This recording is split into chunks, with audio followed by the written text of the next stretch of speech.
Oh, hold on, something went wrong there. Sorry about this.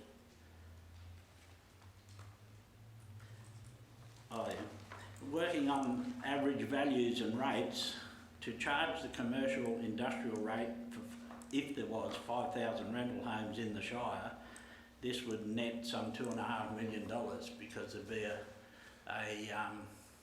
43% increase in the rates for those properties.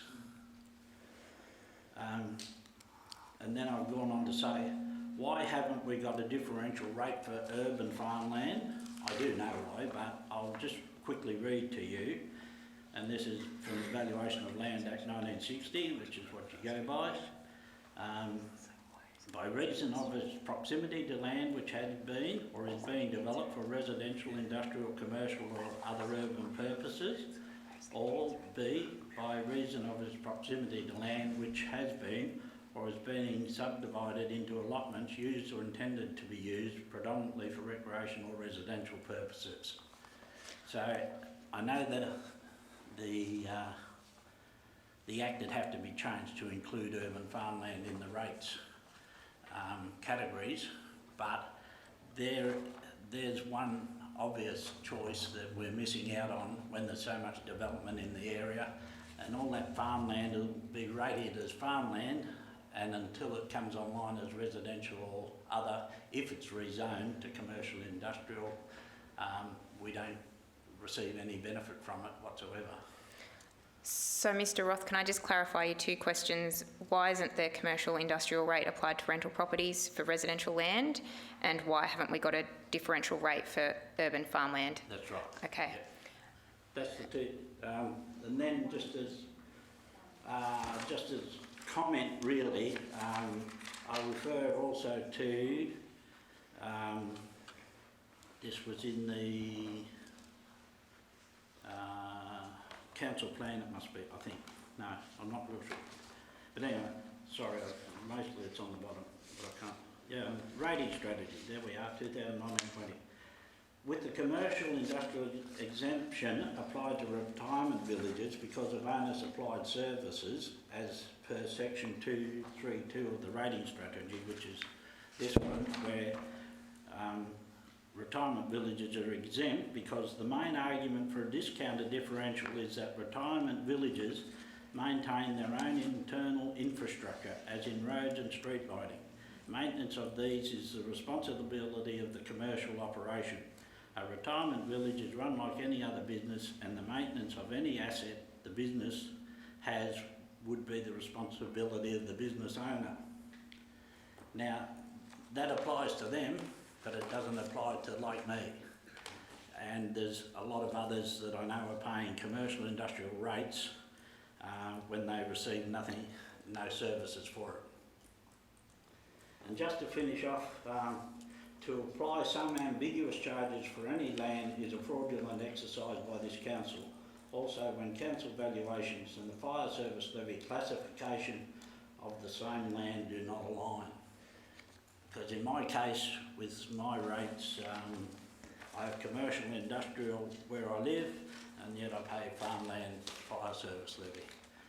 And that's what I'm talking about there, where it doesn't align, and that it's all state-owned land that we're talking about. The state technically is the head honcho of our land, whether it's for council or whether it's for the fire service levy.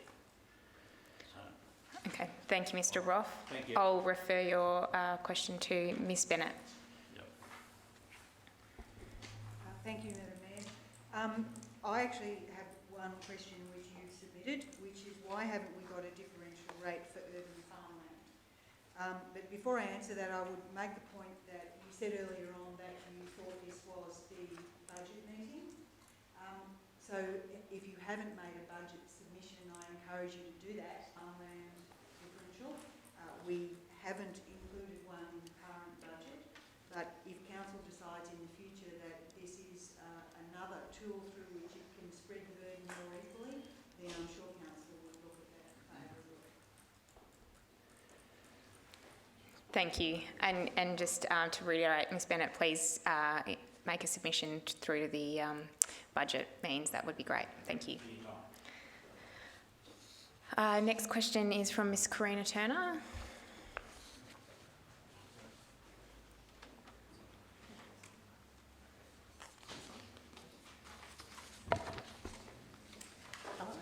Hello. Following on from my questions in the April meeting, I was just wondering, where exactly does our recycling go? We've been reassured by Council that it's sorted in Bairnsdale, further sorted in Melbourne, before being exported overseas. When the answers are vague and obscure, it leaves the room for conjecture. In the light of the 60 Minutes episode regarding illegal dumping in Malaysia, can we have the details and be assured exactly of where our recycling is ending up, broken down by category, including contaminated waste, glass, aluminium, steel, cardboard and paper, and the 6 different types of plastic? Ms Weigel. Thank you.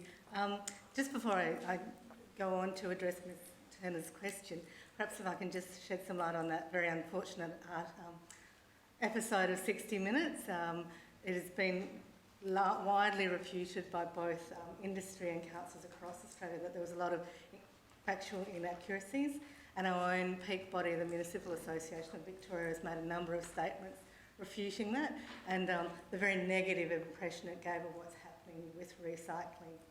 It is my understanding that most of our recycling is not exported, but given the detailed nature of the questions, if I could just take them on notice, and we'll make sure that we get back to you about those. Thank you. But that assurance was actually given to us twice, that our recycling was exported by letter and in the council meeting. So that's where that information comes from. My second question is, the City of Casey has a rebate for cloth nappies and reusable sanitary products. The City of Port Phillip is supporting their residents with home composting of their food scraps. The Hobart City Council has banned single-use plastic. The Bass Coast Shire have implemented the FOGO system of collecting food waste. Personally, we put our bins out about once a year. And we have recently cancelled our business waste collection because we don't need it. When will our Shire have a permanent waste educator to help families and businesses reduce their waste?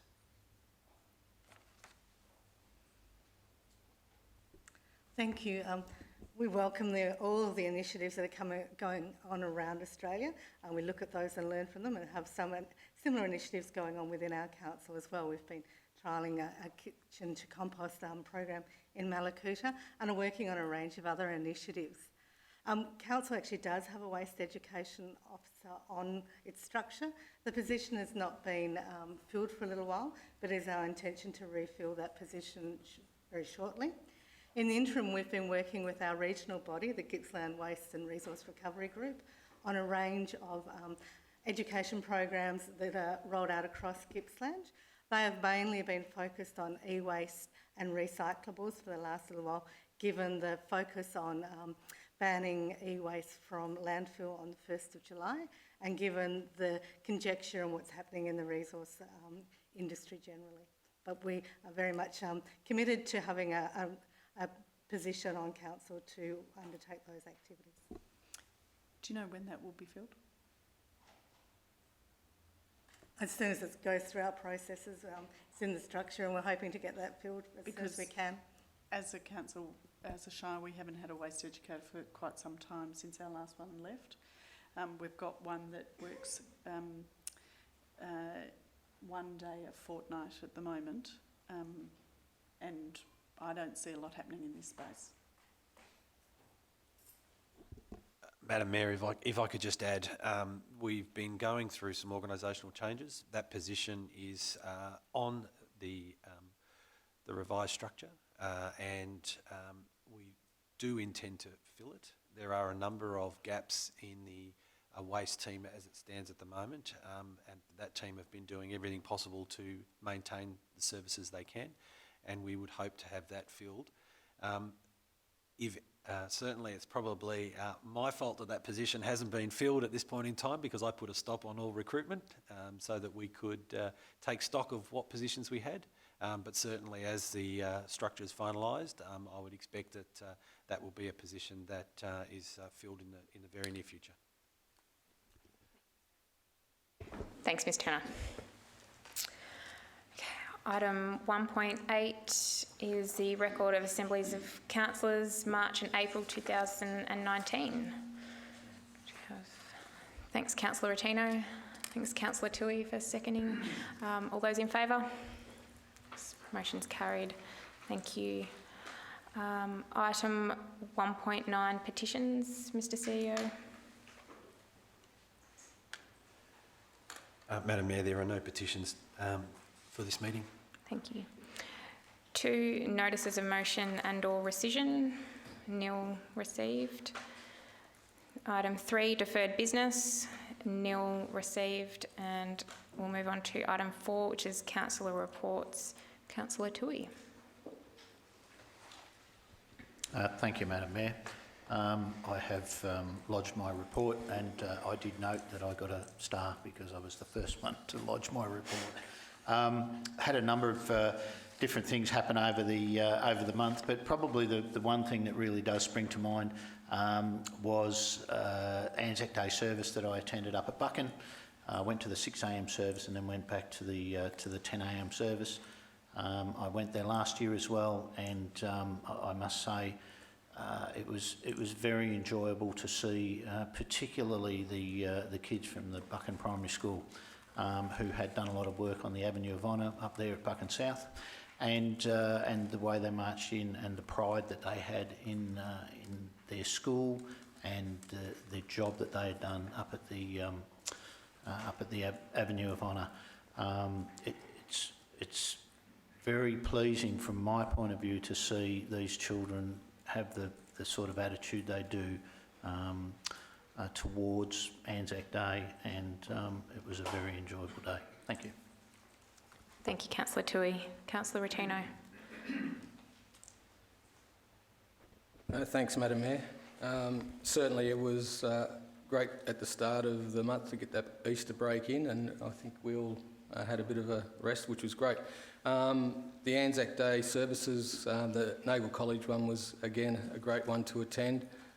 Nick Selzer, who graduated from Naval in 2003, gave the keynote speak, and it was incredible, the story that he shared with us in relation to being in the Army for 13 years, but the challenges of readjusting back to civilian life. So it was quite an interesting and quite heartfelt service. We were well represented across all the Anzac Day services. The East Gippsland Field Days was another event which was well represented by councillors. In particular, I wanted to make note of the Saturday, which was exceptionally better weather than the Friday. And the overwhelming feedback from the community out there was that the fiver, the subsidised approach that we took in conjunction with East Gippsland Water, Southern Rural Water and East Gippsland Catchment Management Authority was well received, and that was shown up in the numbers. I think at one point on the Saturday the vehicles were back to the highway trying to get into the event. There was another series, East Gippsland Marketing Business Breakfast series, and this time it was held at the Federation Training new hospitality venue, the Oak Tree Restaurant, which has been fully renovated. On the weekend we had the tour of East Gippsland, which was fantastic to have that event back here. And just to put in context what these types of events can grow into, the 5-day National Roads race that starts in Ballarat and started a few years ago, this year in 5 days generated $8 million of economic activity for Ballarat. We also had on the weekend the East Gippsland Marketing Feral Forage and Feast Festival, which was not your traditional paddock plate but more the pest plate, and was a great venue at the back of the Bruthen Inn overlooking the Bruthen River Flats. Madam Mayor, earlier today we heard from the CEO, Sophie Morrell from Committee for Gippsland, and she mentioned about the Victorian Regional Community Leadership Programs, and I'm hoping that the newspaper might be able to report on this particular item. This Victorian Regional Leadership alumni now numbers more than 3,700 across regional Victoria. And these leaders have become the lifeblood of our regional communities, representing small business, agribusiness, not-for-profit, government, arts and heritage, education, health, sport and recreation. There are 10 regions: Alpine Valleys, Loddon, Gippsland Community Leadership Program, which I believe you're a recent graduate from, Madam Mayor, and currently it's interesting to note that 2 of the GLGN mayors are former GCLP alumni. Leadership Ballarat, Goulburn Murray, Leaders for Geelong, Leadership Great South Coast, Leadership Wimmera, North Mallee Leaders, River and Ranges Community Leadership. These programs advance regional and rural communities by developing leadership qualities in our participants, and the alumni grow their capabilities, foster connections, empowering people, inspiring confidence and optimism. The VCLP organisations help to coordinate our thousands of alumni and hundreds of important projects and activities impacting the lives of hundreds and thousands of Australians. We need to continue to support them, and to do this, create more leaders and make a difference across regional Victoria. From our local perspective, Gippsland Community Leaders Program, it is the largest running regional leadership program in Australia. It has shown huge commitment from investors, and the people who conduct it and invest their time and people are in Gippsland, who are wanting to get out and make a difference and become leaders of the future. The Gippsland Community Leaders Program has 576 alumni and include Mr Ken Lay, somebody who's widely respected right across political and Victorian landscape.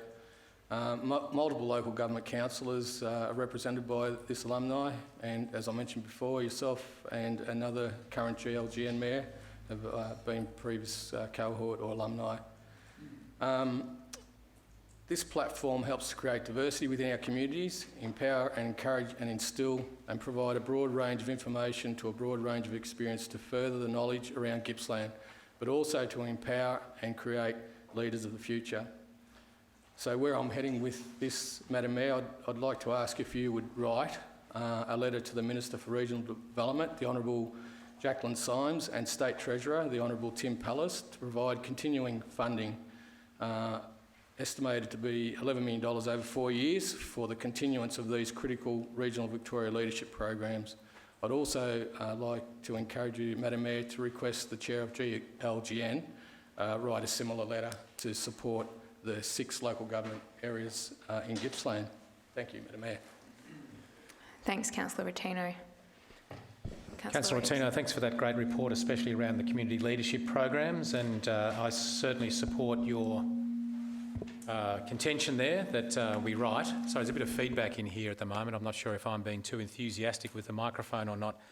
But just to reiterate the support around this table, but also the school that I'm lucky to be involved in, we've had 9 of my staff through community leadership programs in both Gippsland, Alpine Valleys and Southwest, and absolutely support your words. They're powerful and important, and it's so important that regional Victorians have an opportunity for community leadership programs that our metropolitan counterparts through the likes of Williamson have so easily, and these are very, very important. But thank you for that, and you absolutely have my support and endorsement.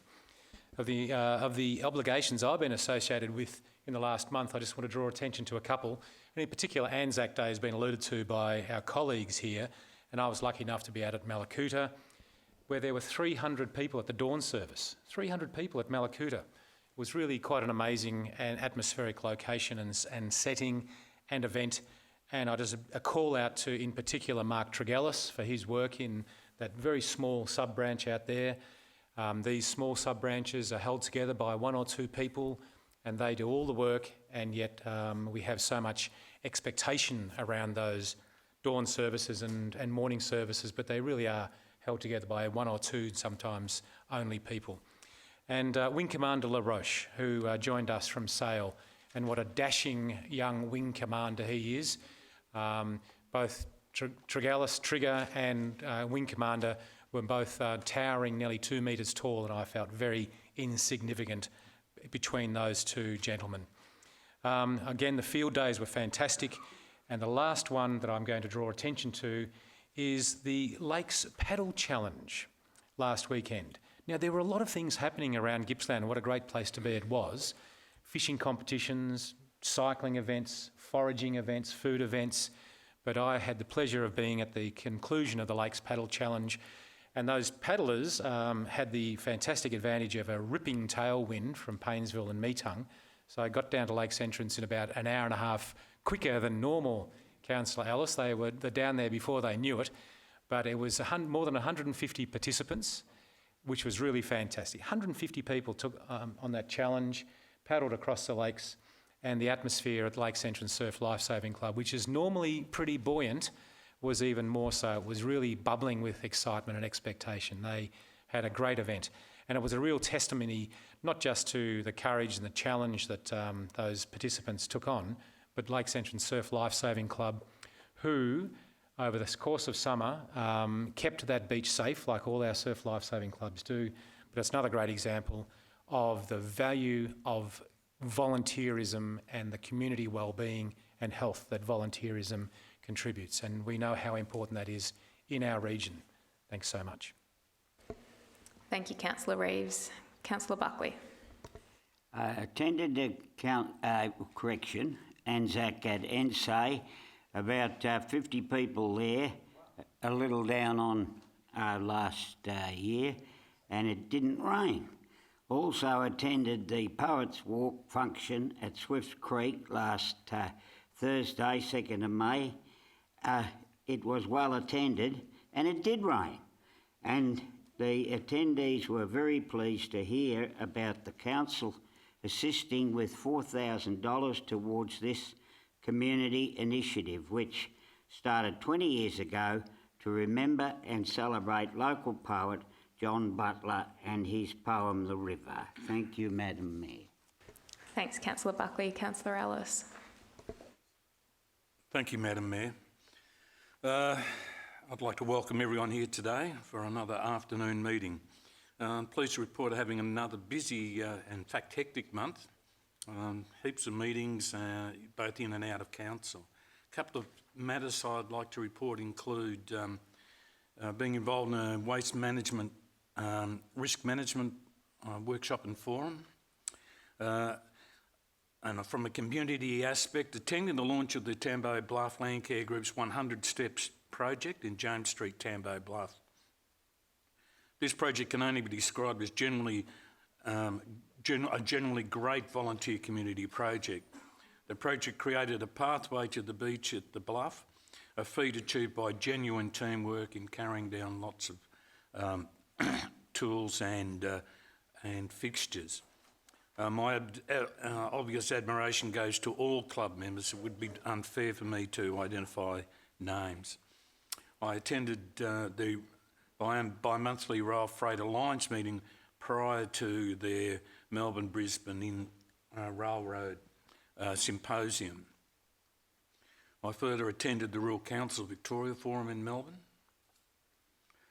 This year I had the honour, and this is important on a family aspect, to be in the company of my son-in-law, Chief Petty Officer Scott Smith, and my grandson Hamish Smith, at both the dawn service and the morning service at Lakes Entrance. Hamish was able to march in the morning parade alongside his father, which was indeed a proud family moment. The crowds in attendance at both services were again larger than the previous years and were reflective of the experience Councillor Reeves had at Malakuta, being in the absolute hundreds.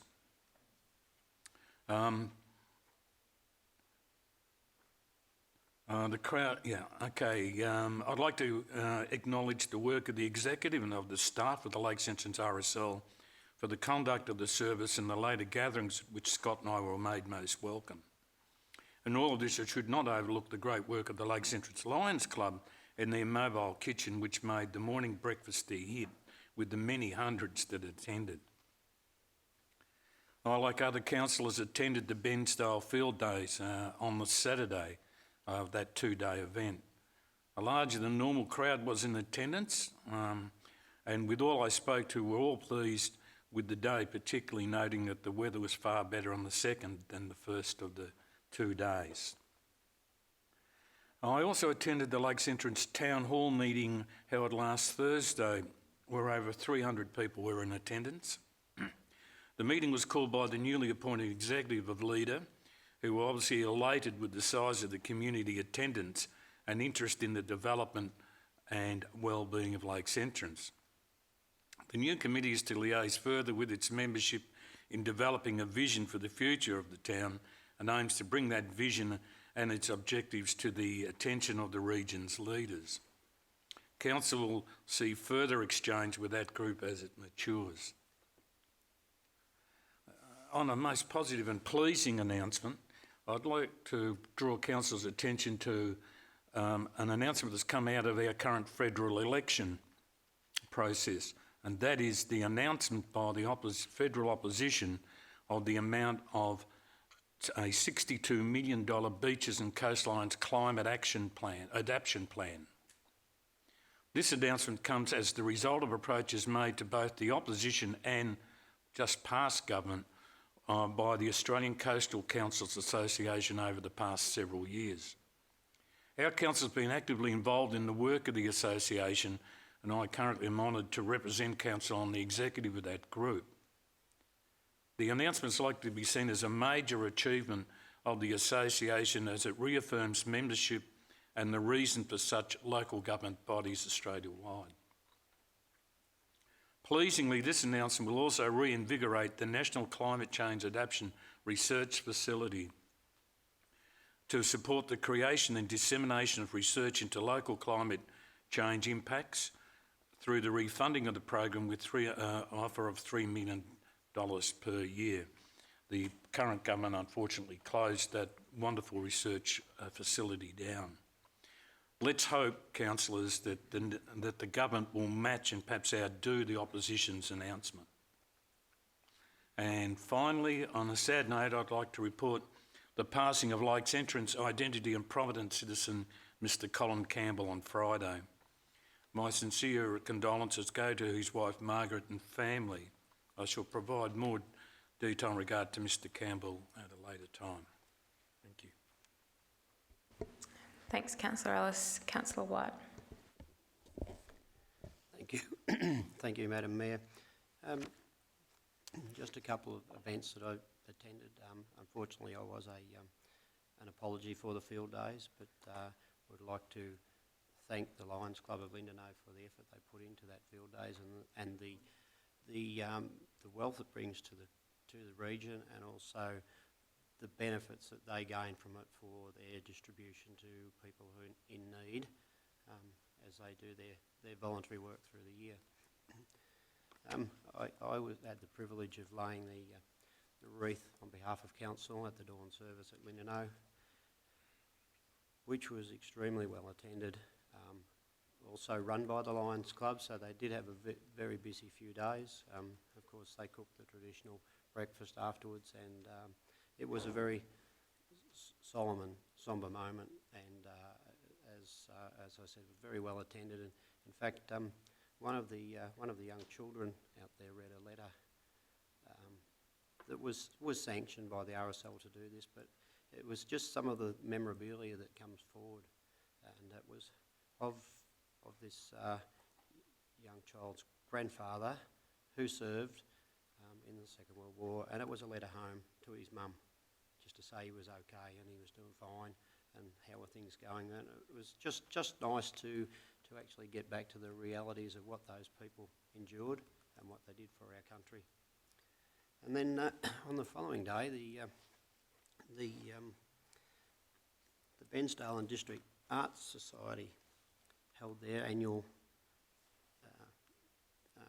exhibition in the St Mary's Hall, which was very well attended at the opening, and after the opening, I was unfortunately slightly late for that meeting, and Darren Chester had introduced me, and apparently the crowd acknowledged that, but I was not there.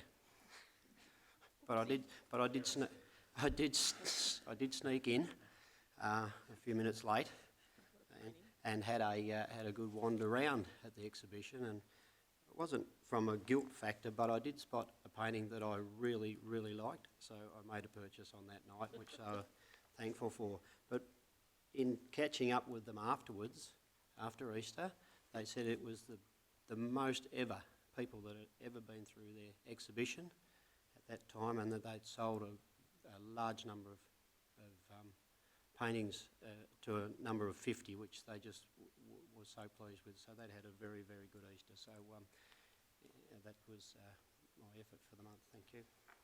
Thanks, Councillor White. Councillor Peltz. Thank you, Madam Mayor. Just like to say again, it's been another busy month for the councillors, and I think probably our highlight is definitely the Anzac Day ceremony, which is something we all enjoy doing, getting out amongst the region and chatting with our folks. But I have to say, this year I had the pleasure of being home in Orbost. I did start my morning at the dawn service in Bairnsdale and took my sister, who actually was quite blown away with how many people attended it. And it was quite an ominous occasion. It is really moving.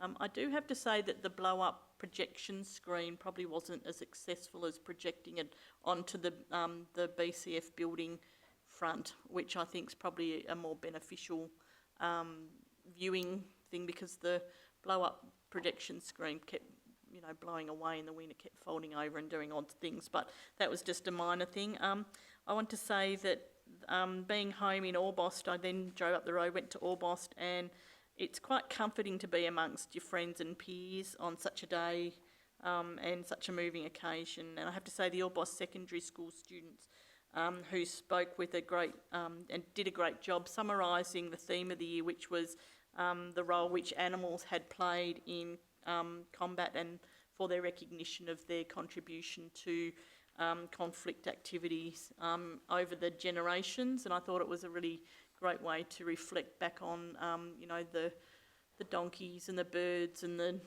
dogs that have all contributed in various unexpecting ways to the times that our soldiers have been in war situations.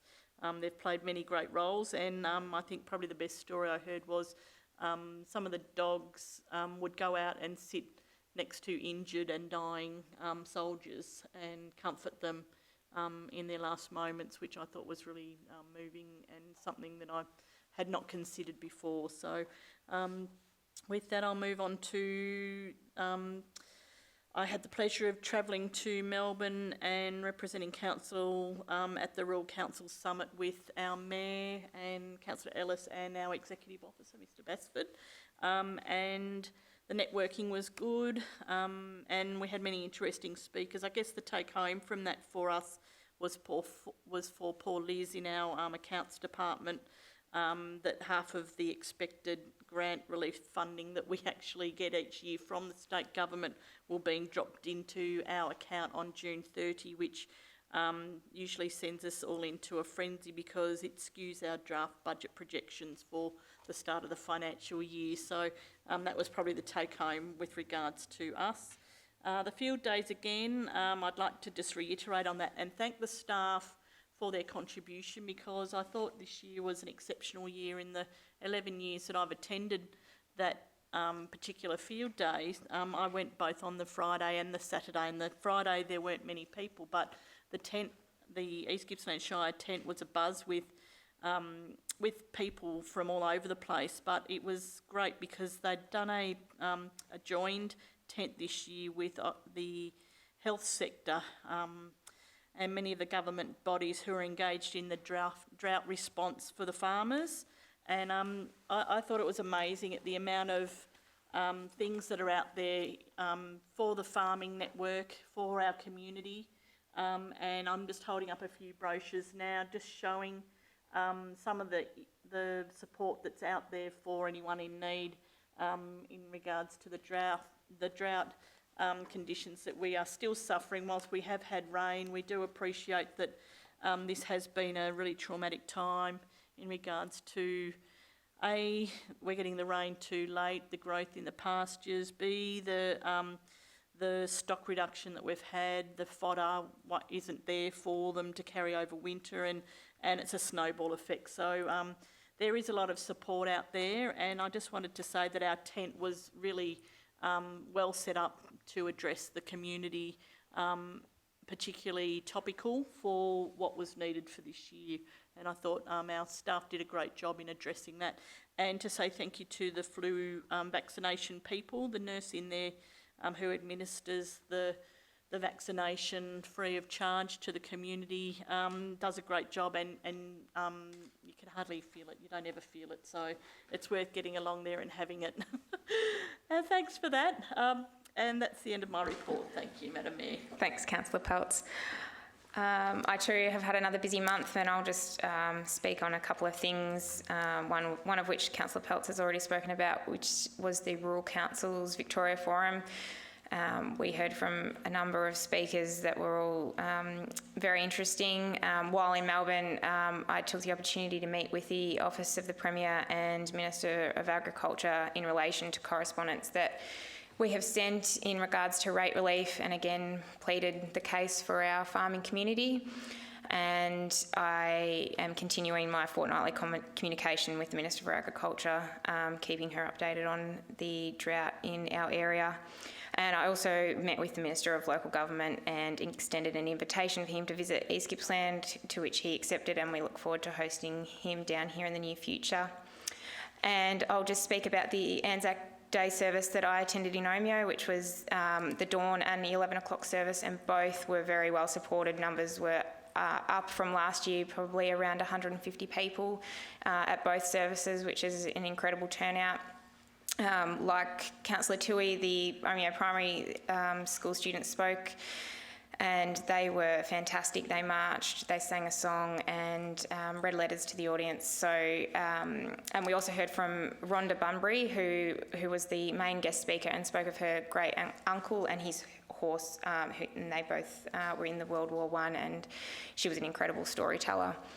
And so my thanks go to the Omeo RSL branch, who did a tremendous job in organising both services, particularly Susie Grinter, Russell Smith and Tony Kewish. And that concludes my report.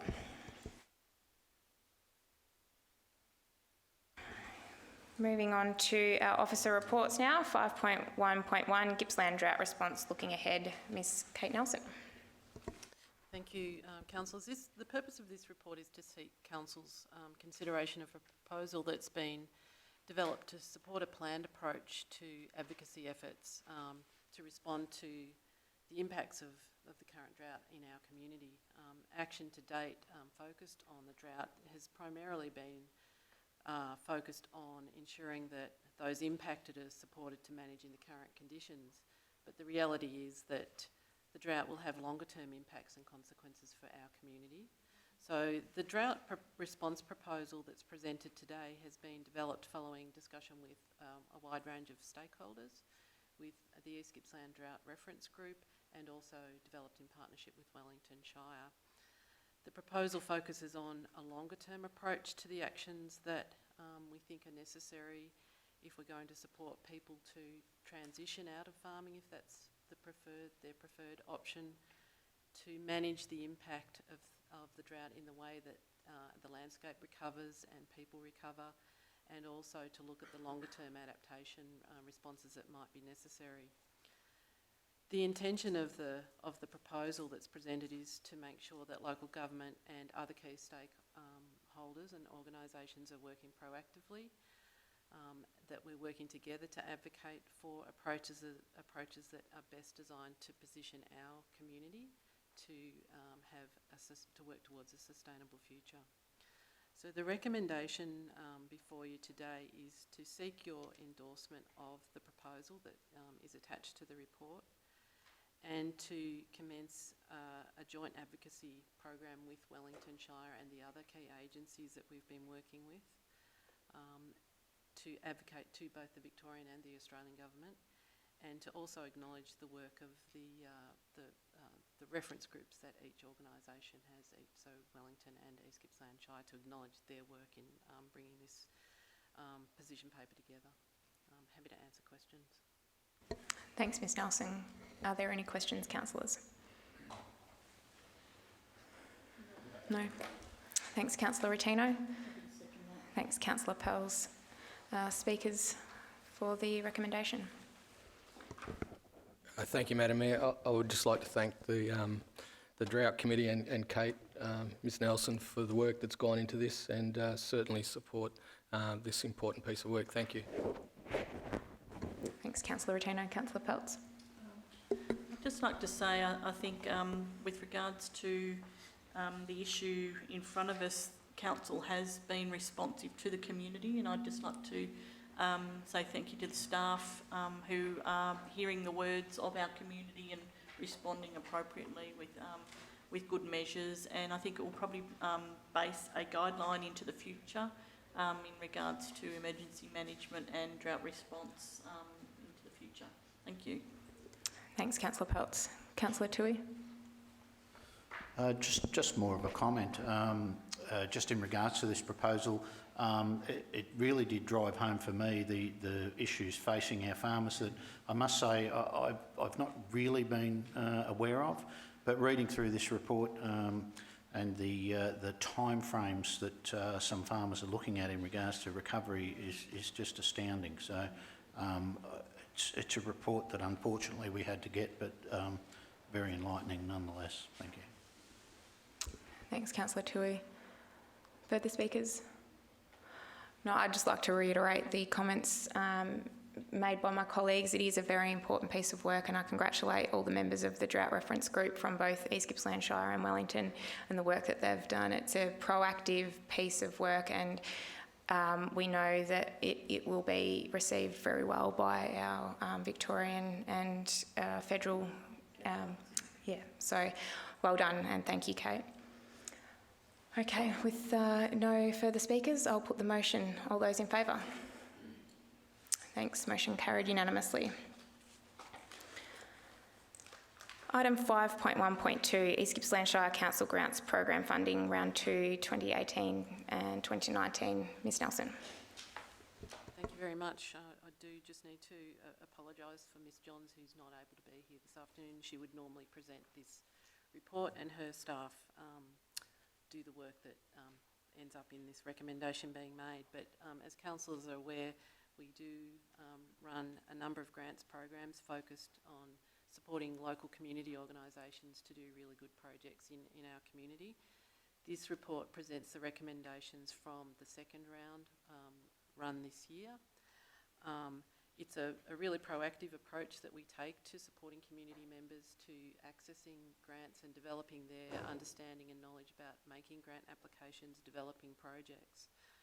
Staff work very closely with many organisations across the Shire to result in the number of applications that we get. As you know, we're always oversubscribed, so the process of determining which projects to recommend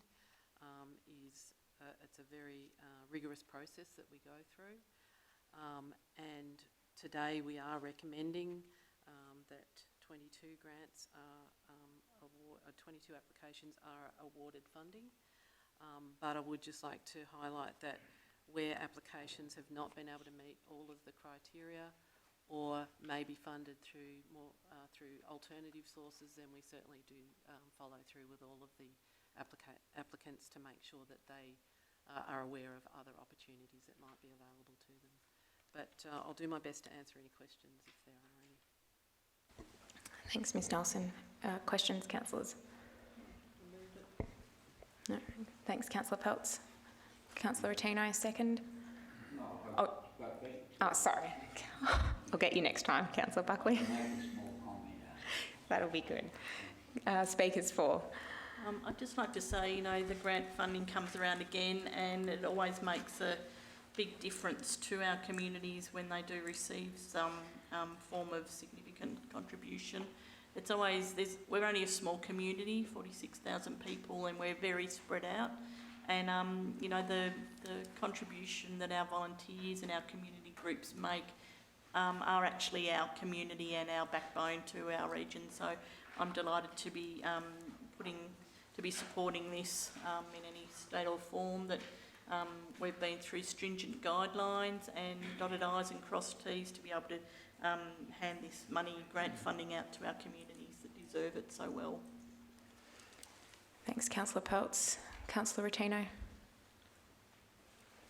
Thanks, Madam Mayor. Yes, I'd like to endorse Councillor Pell's comments, but also the significant community benefit that we get out of it, but also from an economic perspective, it's something like 3 to 1. So for every dollar we invest, we get a $3 return.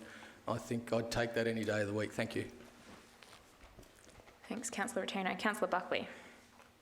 Thank you. I'd just like to comment that it's much easier to give it away than it is to get it in, particularly with your rates and taxes.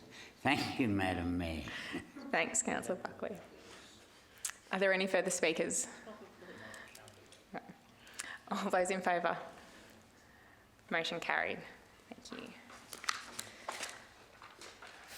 5.2.1 Planning Permit Application 345/2017/P, application for a multi-lot subdivision, roadworks and removal of vegetation at 30 Clifton West Road, Wyong, and we have a conflict of interest.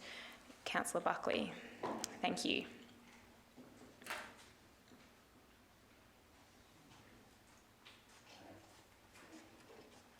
Thank you, Mr. Hollow.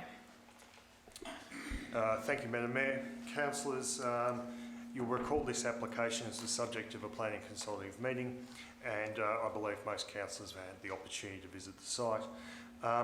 Councillors, this is an application at 30 Clifton West Road, Wyong, for a multi-lot subdivision for the development of 213 low-density residential lots. Council planning officers have undertaken a rigorous assessment of this application and recommending approval of the proposal. In short, the basis for the proposal being recommended for approval is the Bairnsdale growth strategy identifies the areas of low-density residential growth infill opportunity. The low-density residential zone supports the proposed outcome. The suitable demonstration of the area can be developed to a bushfire attack level of 12.5 and does not increase the net risk to human life. The suitable response to erosion and risk applied to the site, the appropriate response and treatment of mapped waterways, the logical pattern of subdivision which connects into the existing road network and an adjoining subdivision, and the provision of walking and cycling paths. Councillors, as I've suggested, you will be familiar with the 34 objections that came forward with this application. It was the subject of a planning consultative meeting on the 29th of January. We believe that many of the grounds of objections can be successfully addressed through permit conditions, and I will go into those shortly. Councillors, you'll recall that this land has some waterways running both through the southern and northern extents of the property. The property is 140 hectares. Councillors, you will recall that the land has some topography challenges, but basically it is zoned and can be, and it's been demonstrated to be able to be developed for the purposes put forward in the proposal. Councillors, we have spoken about conditions, and there was a number of concerns raised by objectors, and I just wish to go to a couple and point out a few of the conditions that form part of the recommendation. There was some significant concern about the Bullmore Road, Clifton West Road intersection. Council officers provided notice to Vic Roads. This is Vic Roads Road. Vic Roads responded requiring an upgrade of that infrastructure, and we believe that's an appropriate outcome. There is a walking track proposed to be put through this estate. Council officers are of the view that although Council's adopted infrastructure design manual allows for walking paths in low-density residential zones to be made of gravel, it can also be requested that these pathways be made in concrete. We believe, for reasons of supporting people with limited mobility, to allow for different people in different stages of life, and also to address erosion, that footpath should be developed in concrete, and that forms part of a condition. Councillors, there's a waterway management plan that we have called for to address the southern waterway and to make sure that it is managed in a manner that will protect that waterway and address drainage appropriately and ensure that there is less of an impact upon our natural environment. I'd like to point out that there is a condition forming part of the recommendation that requires a Section 173 agreement.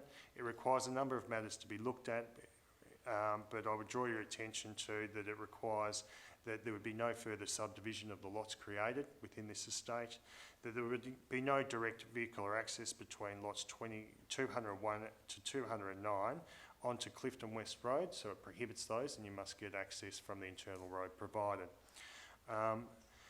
There is, as we know, some concerns about erosion on this site, although it's been addressed in a comprehensive report. The proposal came forward requiring some building envelopes on numerous lots, and we've included that within the legal agreement so that future development of housing on those particular lots are placed within the appropriate building envelopes.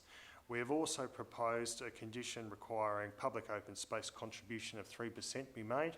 We recognise in low density residential zoned land and subdivisions that a lot of passive enjoyment from those larger properties can be enjoyed, so that's why we're not seeking a 5% of the land value for our public open space, but we do recognise that residents of this estate into the future will enjoy the benefit of utilising Council's active recreational reserves, and that's why we've requested a 3% return to Council so we can maintain our recreation.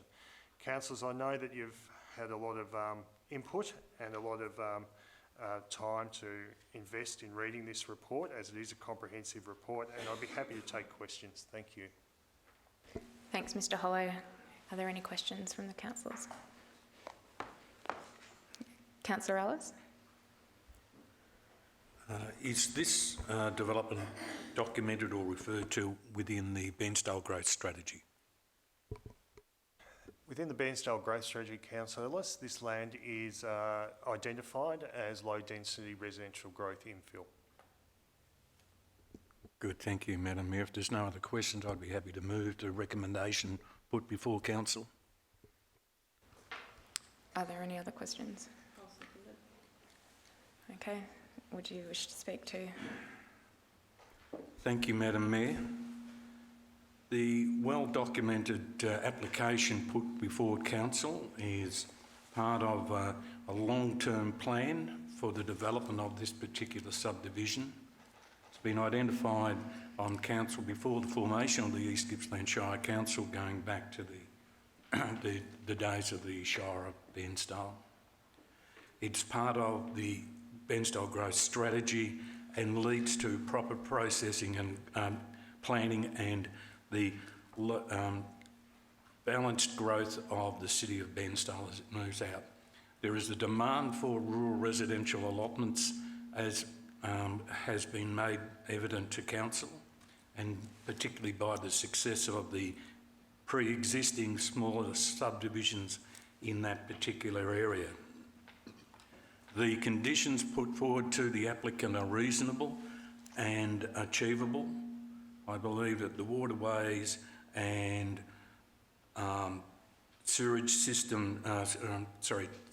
systems are okay for that area, based on precedents and other applications that have been approved by this council. I believe that it's to the benefit of the Shire of East Gippsland, and in particular the further growth of the city of Bairnsdale, that this application be approved.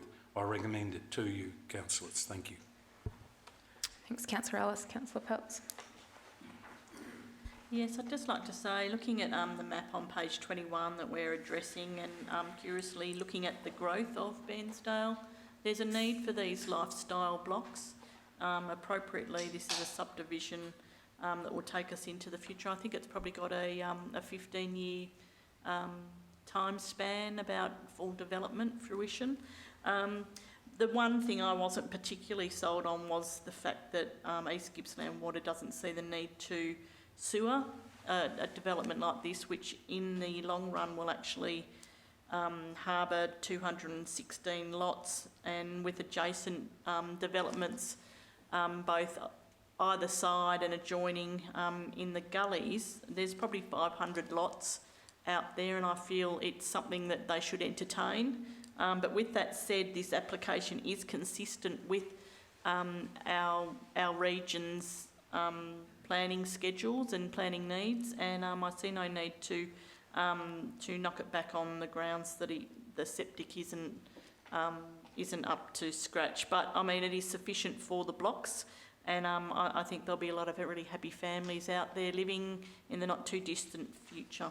So I'm happy to support the recommendation. Thanks, Councillor Peltz. Are there any speakers against? Councillor Rotino. Yeah, Madam Mayor, I'm reluctantly wanting to speak against this proposal. I do believe in sustainable strategic development. Unfortunately, I have some concerns with this particular development.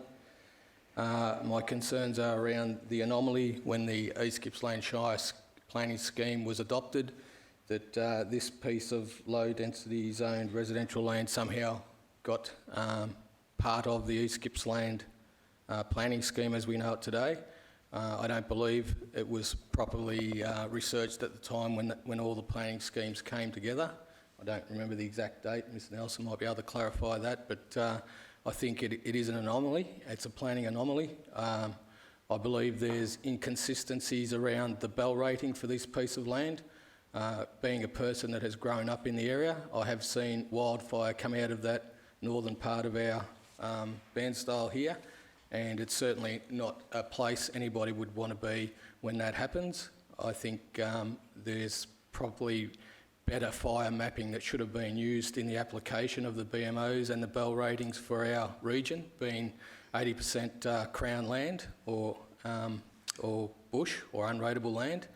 And when you have a look at the inconsistencies with the BMO and the bell rating with the coastal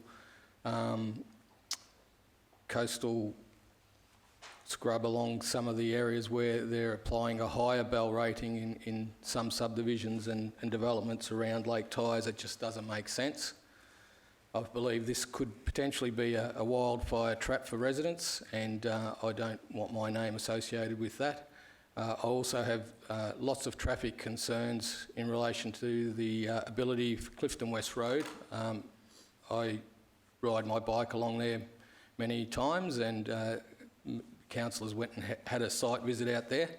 It's not a road that can handle that sort of traffic, 213 lot subdivision. I'm also really concerned where it intersects onto the Bullamore Road. It's extremely busy, has lots of trucks on that road, particularly when the school drop-off happens, and then that's going to reverberate down to where Eastwood intersects with Bullamore Road, and we're just going to be dealing with all those sorts of issues. I feel concerned for the local people there that are going to lose their amenity who bought in what's really predominantly a farming zone. We recently spoke about consistency with planning schemes and zones. In particular, Racecourse Road comes to mind, and in relation to a rural land strategy which is about to be completed. I just see this subdivision conflicts with all that.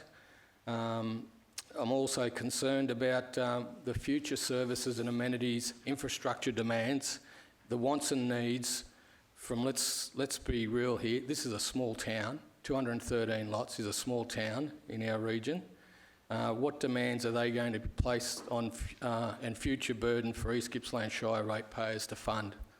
I'm really, really concerned around the environmental issues of having 213 lots non-sewered, relying on septic tanks. And as we all know in this chamber, when it comes to septic tanks management, that is a East Gippsland Shire responsibility. Thank you, Madam Mayor. Thanks, Councillor Rotino. Speakers for? Councillor Reeves. Speakers against? So I'm going to speak against this particular proposal, mainly on the basis, and I appreciate the words that have been spoken, but on the basis that I believe that the fact that this proposal relies on on-site wastewater treatment, I think that in future this will create a legacy environmental negative outcome. Now, I appreciate the blocks have been assessed as being able to have the capacity to cope, but as Councillor Rotino noted, it's more than 200 blocks.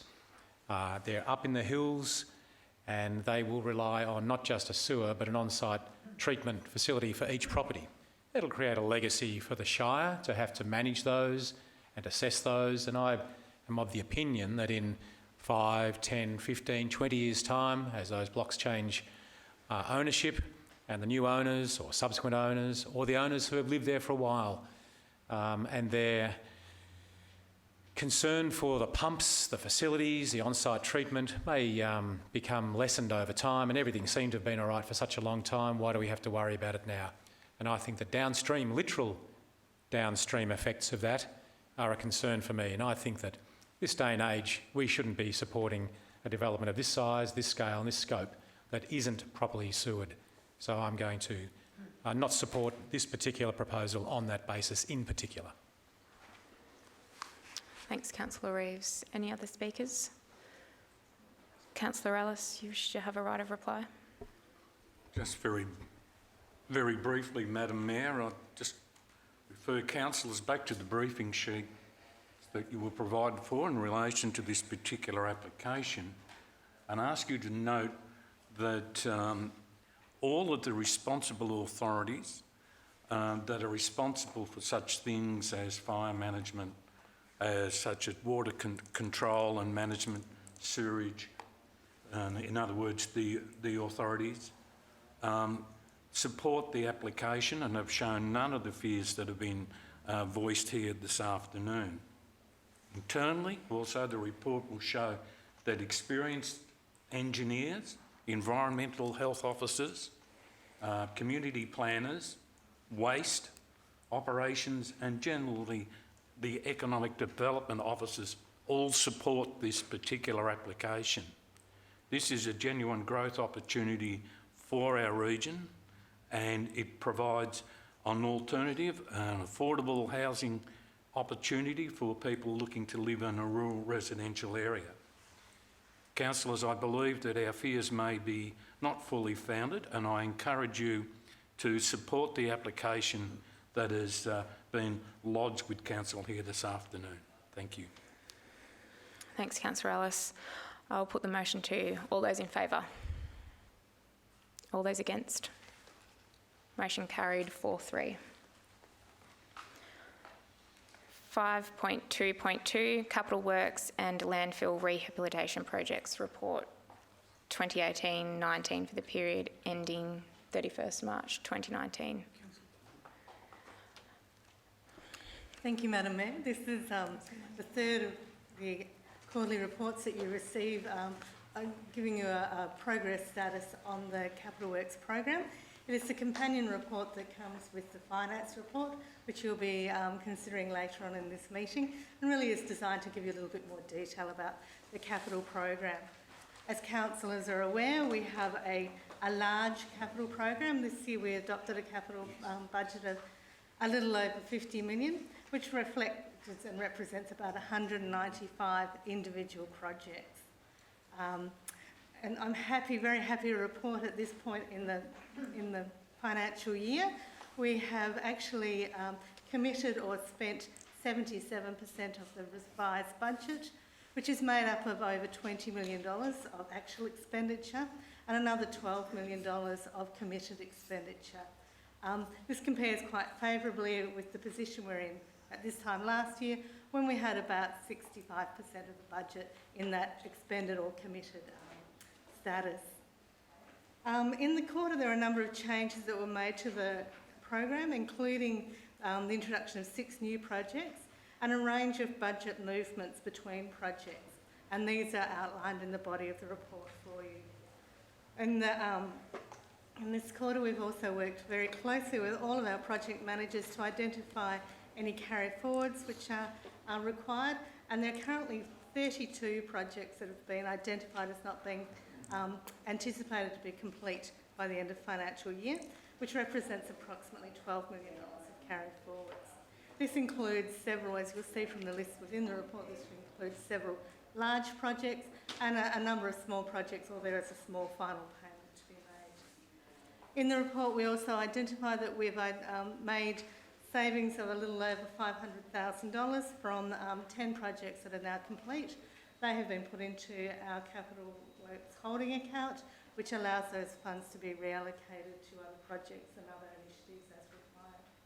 The recommendations are before you, councillors, and I'd be happy to answer any questions. Thanks, Ms Weigel. Questions, councillors? Yes. Thanks. Councillor Tino. Councillor Reeves, second it. Do you wish to speak to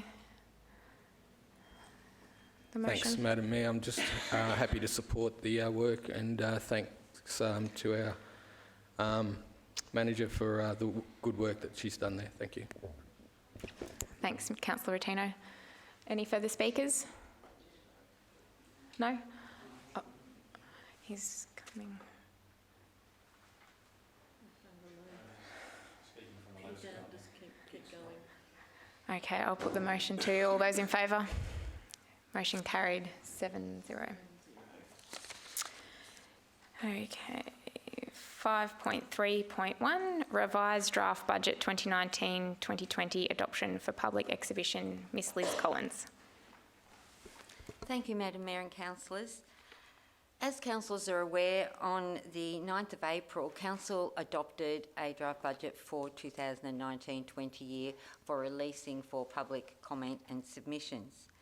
And since that time, as a result of feedback received by councillors both at the recent field days but also out in the community, a revised draft budget 19-20 has now been prepared, taking into account the concerns that came forward in relation to the distribution of rates and municipal charges across the three classes of properties that resulted with the revaluation of the properties.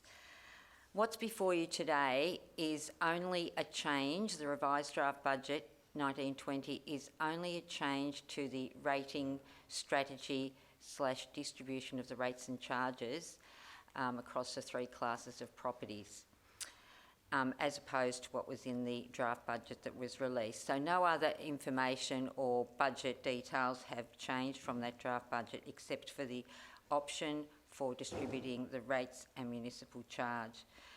The revised budget before you today proposes that the rates and municipal charge be basically an even distribution across the three classes of properties in terms of the proposed increase for the 19-20 year. And if council carries the resolution that's before you today, what that will do will put a revised draft budget out for community comment and submissions. A new submission period will commence for 28 days.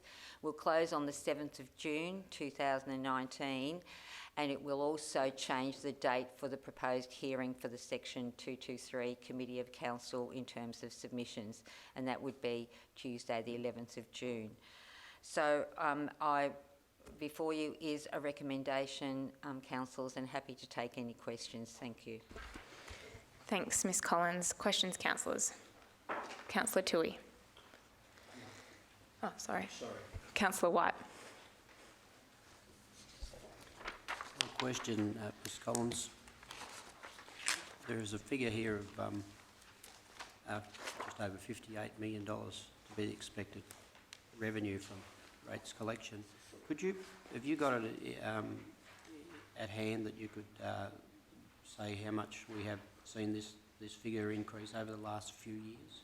Because this would be one of the larger amounts we've collected, isn't it? Thank you, Councillor White. Since rate capping was introduced, what's that, 16, council's base rates and charges have increased by the Victorian Government rate cap each year. So that's varied from 2% to 2.5% each year over the last 4 years. So that has been the increase in total for those years.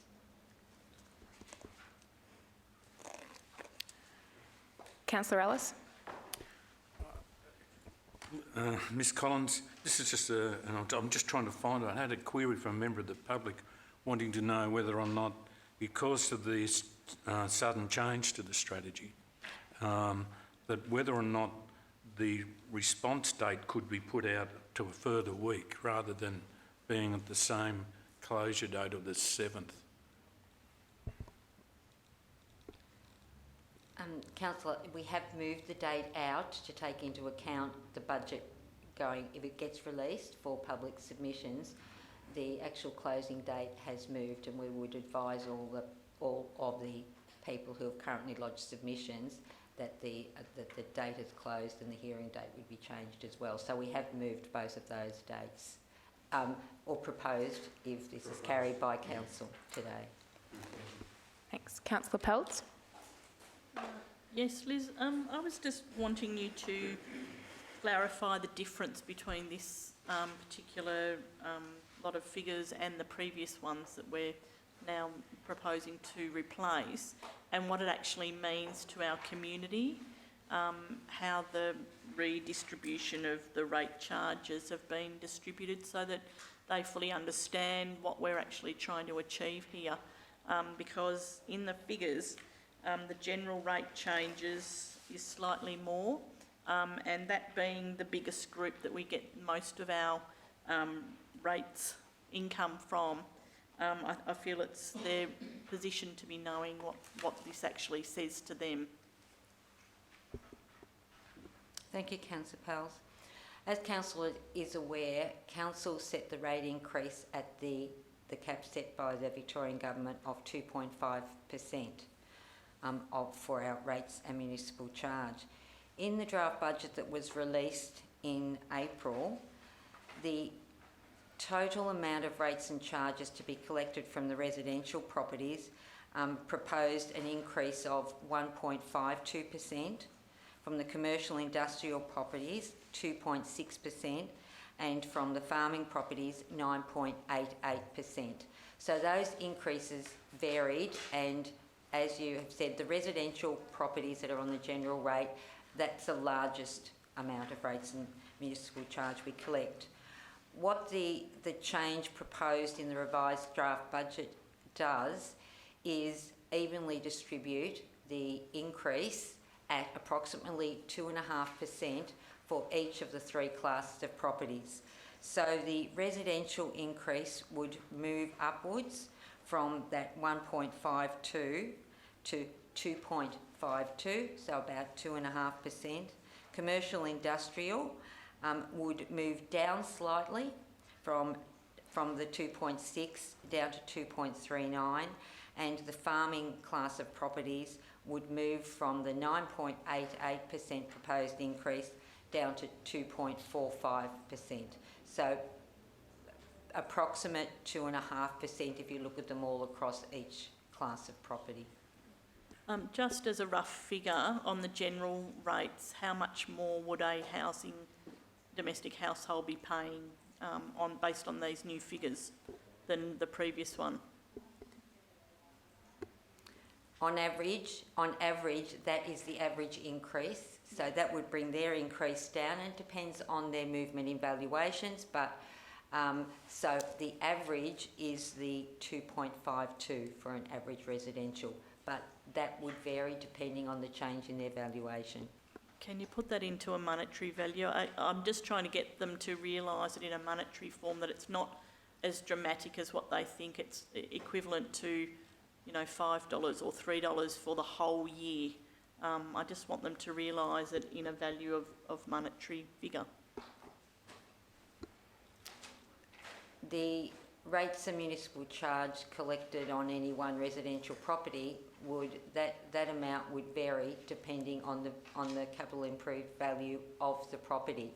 So I haven't got the information in terms to say what the lower value, 25%, middle value and lower value. So I can't give you a roundabout what that is. All it is to say that on average, no matter what you were paying, if it was $1,000, it's just a 2.5 or 2.52% on average increase that you would get.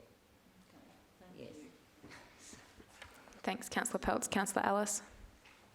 You can blame Councillor Peltz for this confused sort of question. I'm trying to work out now how, and I was trying to pick it up in the briefing sheet and what we've discussed in the process previously, and that is that we'd had a complete rating structure which we debated and we were happy with and we understood. Councillor Peltz has confused me a little bit in terms of how did we reach an increase in the farm rate of 9.9 when statutorily we're only allowed to increase the rate due to the rating cap by 2.5%. So how do we come to do this? Because I didn't pick that up at any point in terms of breaching a government directive. The rate cap is about the quantum, the total amount of rates and municipal charge that can be raised. The increase, how we distribute those is through the 3 classes of properties, and it's distributed based on property valuations. So the total rates and charges to be raised have not changed at all. It's still a 2.5% increase in the total rates and charges.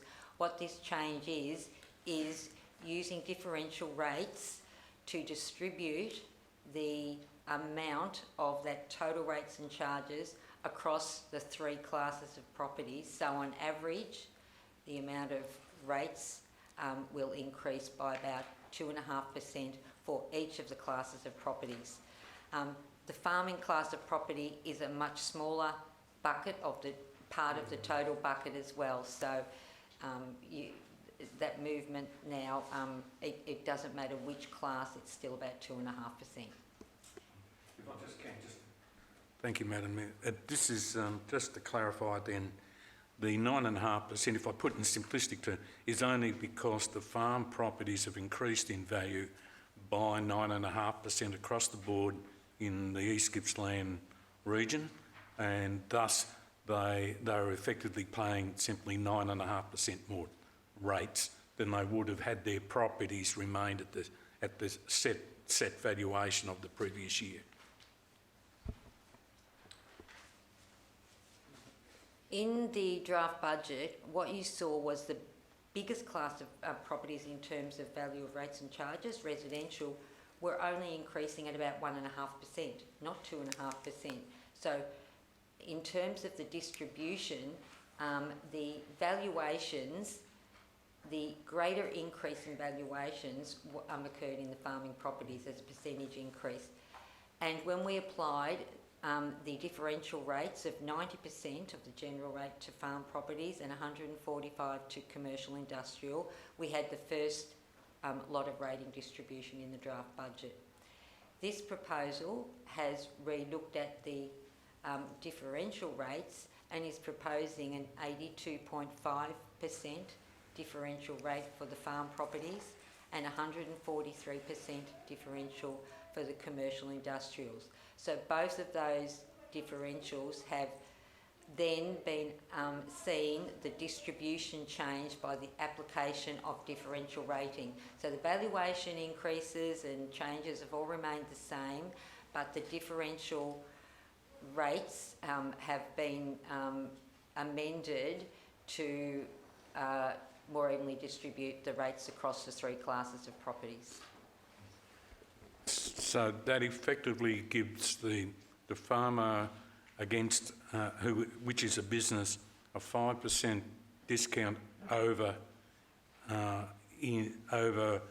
say a retailer or someone like that, so that they're paying perhaps what we were saying is 50% less in actual rates.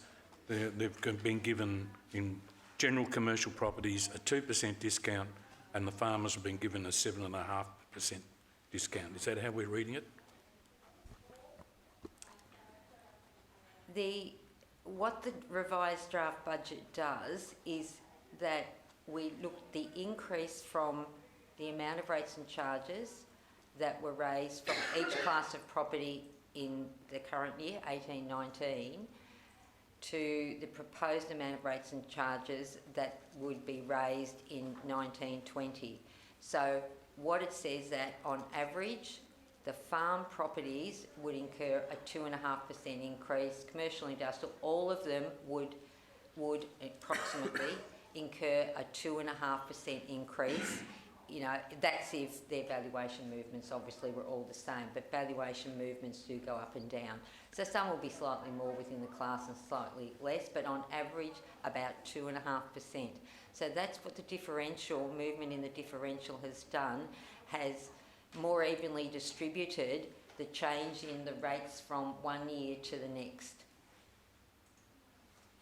Yeah. Look, this matter before council is to be taken out for public discussion and adoption, so it's no use me getting too bogged down, but I understand that. But that's an adjustment of the capital improved value that we're playing with, because we're compliant with the state rating cap of 2.5%. Just to respond to that, valuations have not changed. The same valuations are in here, but the differential which gets applied to the general rate. So it's the change in the use of differential rates. Yes, yeah. But it affects the capital improved value. It's on that 9.5%. So to adjust that, we've introduced this differential reduction. Oh, just so that the valuations are still used to distribute the rates bucket, but the rate in the dollar that's used and applied to each of the classes of properties has changed so that the spread of the rates into the three classes of properties changes because of the differentials, but the values remain the same. Yes. Yes. Thank you. I've just got Councillor White, then Councillor Buckley. Thank you. Thank you, Madam Mayor. I would just like to bring the attention to the chamber that yesterday evening I was actually presented or asked to submit a petition signed by about 400 people over the space of only a few days. I did explain to the gentleman that I didn't feel it could be submitted at this stage. It was too close to this May meeting, so that it would be in the June meeting that it be submitted. But it is a petition basically objecting to this larger rate increase. I've tried to get the message out there, and it's actually across the whole of rural Victoria, and this is, you can correct me if I'm wrong, but this is the first year of an annual revaluation since last year when that was all introduced. And I feel that even though we can play around with all the figures, that the real price will only be shown when the rate notices have been sent out to landowners, property owners. So it won't be until then that they really see exactly what their own individual rate bill will be. And I think across the state, particularly as I see that I think the area of Shepparton had something like a 30% increase in valuations, that there will be, unfortunately, and this will reflect on our bottom line as a budget, I'm pretty sure that there will be a lot of objections to the valuations, considering for us and for Wellington that we are in a drought, and it was just general opinion that they couldn't believe their property values would have gone up. So I think even though it's certainly good of council to now try and move these figures around to relieve that, the real proof will be when the actual rate notices are distributed, and by then, of course, it will fall back on council if the decisions go in favour of the people who are objecting, and then you'll actually see that, unfortunately, without being able to change the figures, you will actually probably receive a lesser rate revenue if these objections are upheld. But this particular petition, as I've said, couldn't be tabled today, but I will bring it forward for the June meeting. And but one little aside to that, to give the public a bit of a look into how things are affecting the flow-ons from the drought and what it's had effect on farmers. Is one business, one rural supplier, apologised for only having 3 signatures on the petition, and the reason he was apologising was that everybody who came into his shop in those few days actually signed the petition, but unfortunately he only had 3 customers. It gives you a general feeling that things aren't so good. In 3 days you only had 3 customers? Yes. Councillor Buckley. Yeah, well, look, perhaps this is a bit early, with the 9% increase in the valuation, if a farmer was paying, say, $10,000 a year in rates, which we know they can, well, I won't go into that, but would this 9% increase in the valuation mean that he'd have to pay $10,900 now, or would he pay, with a 2.5% increase, would he pay $10,250, or would he pay less? If I can get an answer to that. Yeah, thank you. Councillor Buckley, so what's proposed with the revised draft budget is that on average, the farming class of properties would have an increase in total rates and charges of only under 2.5%, just under 2.5%. So regardless of their valuation movement, on average, the rates and charges, municipal charge, would be just under 2.5%. Depending on the change in their valuation, some may be slightly greater, some may be slightly less. Also noting with the farm properties, the impact of the reduction in the municipal charge as well impacts through to that group.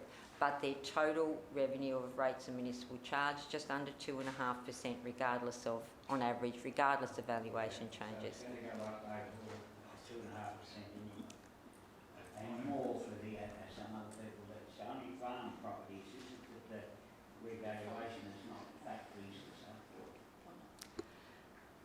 The revaluation, Councillor Buckley, is for every rateable property in the municipality, whether it be residential, commercial, industrial and farms, all have been revalued. And as noted before, that each class of property, residential, commercial, industrial and farms, all approximately on average will incur a 2.5% increase from their 18-19 rates. So what this proposal does is even out that proposed increase, which is the rate cap of 2.5%, even that out across the three classes of properties on average. Yeah. Okay, next Yes. question, if I may. You know, this unspent, thank you, Dick, this unspent left over, what, $13 million or something. We couldn't grab some of that and, say, give them a 5% discount overall. Would that be a wise move or something? No. Yes or no? I could ask the chamber that. Councillor Buckley, there is a further discussion if you're looking at in terms of taking into account all of the financial information within the revised draft budget, which hasn't changed from the draft budget, that the operating surplus is one component of many financial components that make up how council operates, right through to our capital works program of over $30 million, through to the operating projects and process in the that's included in the surplus. So to be able to discuss in isolation one component doesn't give you the whole picture of all of the things that council must do and pay for in terms of our cash. So what an operating surplus is versus what our balance sheet and our cash flow tells us is a further discussion. So, but there's proposed to be no change from that operating surplus that was included in the draft budget. There's no way we can bring the rates down, then, is that? Okay, do we have any other... I mean, from the $10,000, we couldn't bring it down to 9,500. Well, it's on average, Councillor Buckley, so some farmers may see a reduction in their rates. It will depend. Yeah, but not overall. Are there any other questions? If,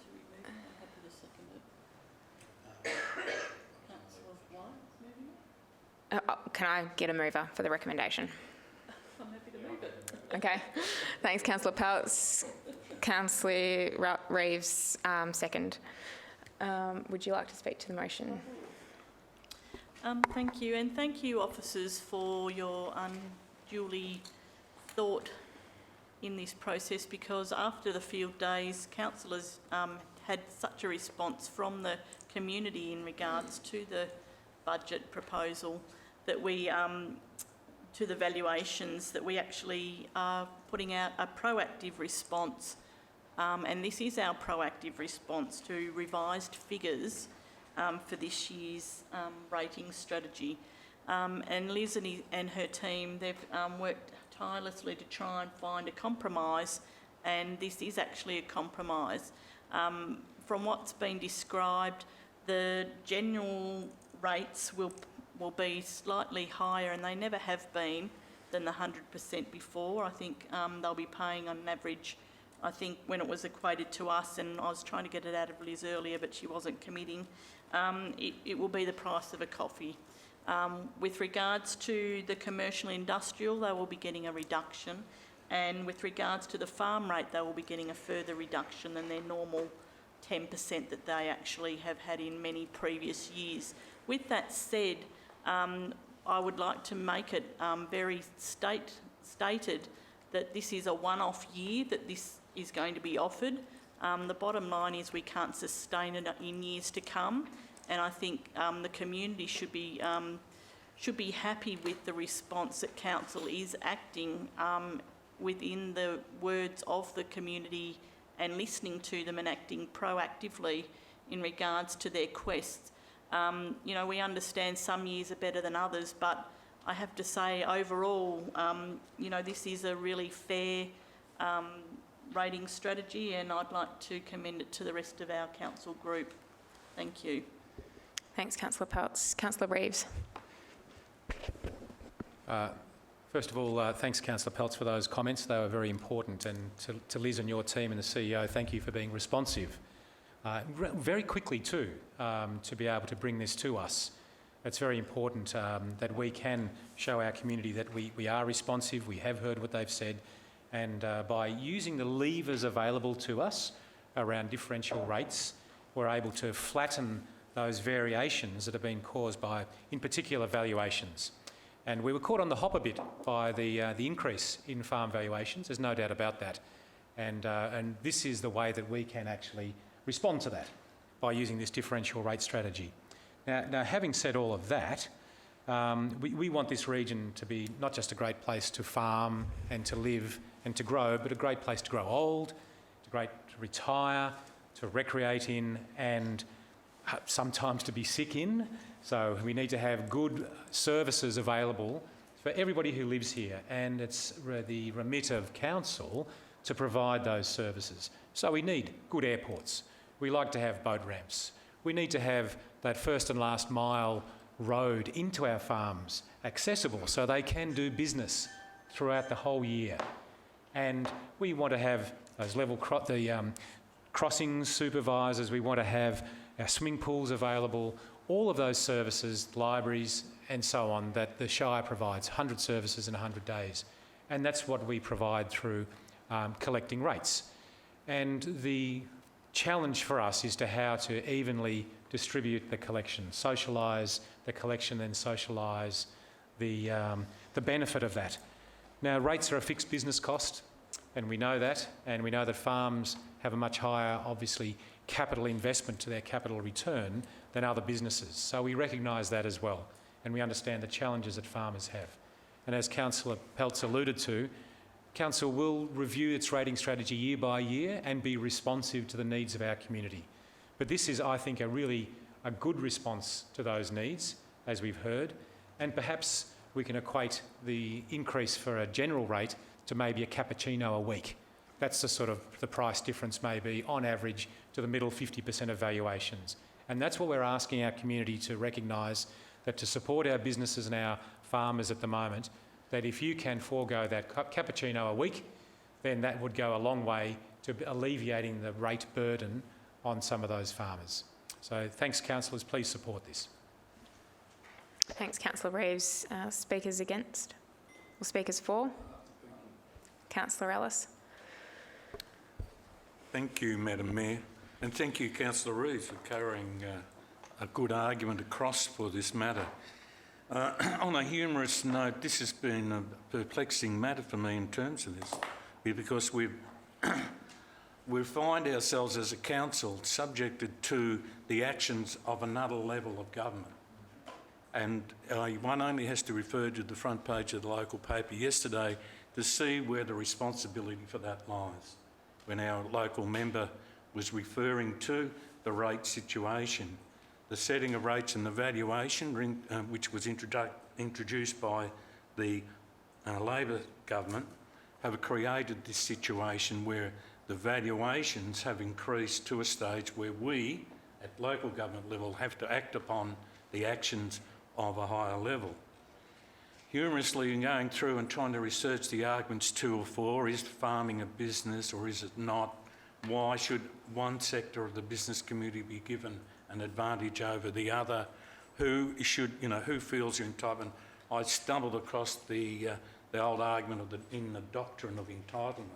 And for those councillors that suffer from insomnia, I recommend you reading the arguments between the two principal philosophers, Rawls and Nozick, in relation to this particular matter. This is an argument that's come, as I say, from a state government level, and it impacts upon us and the management that we do.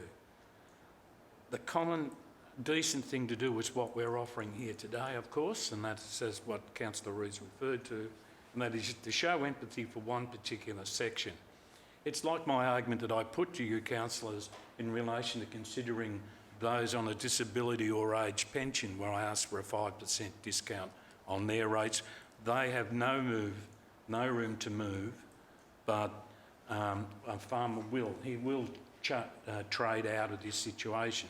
So that's not to say that one should knock back any reasonable argument for assistance. And in this case, in this one year off situation, as Councillor Peltz has alluded to, I support that empathy to assist our farmers in getting through. I recommend the motion before council.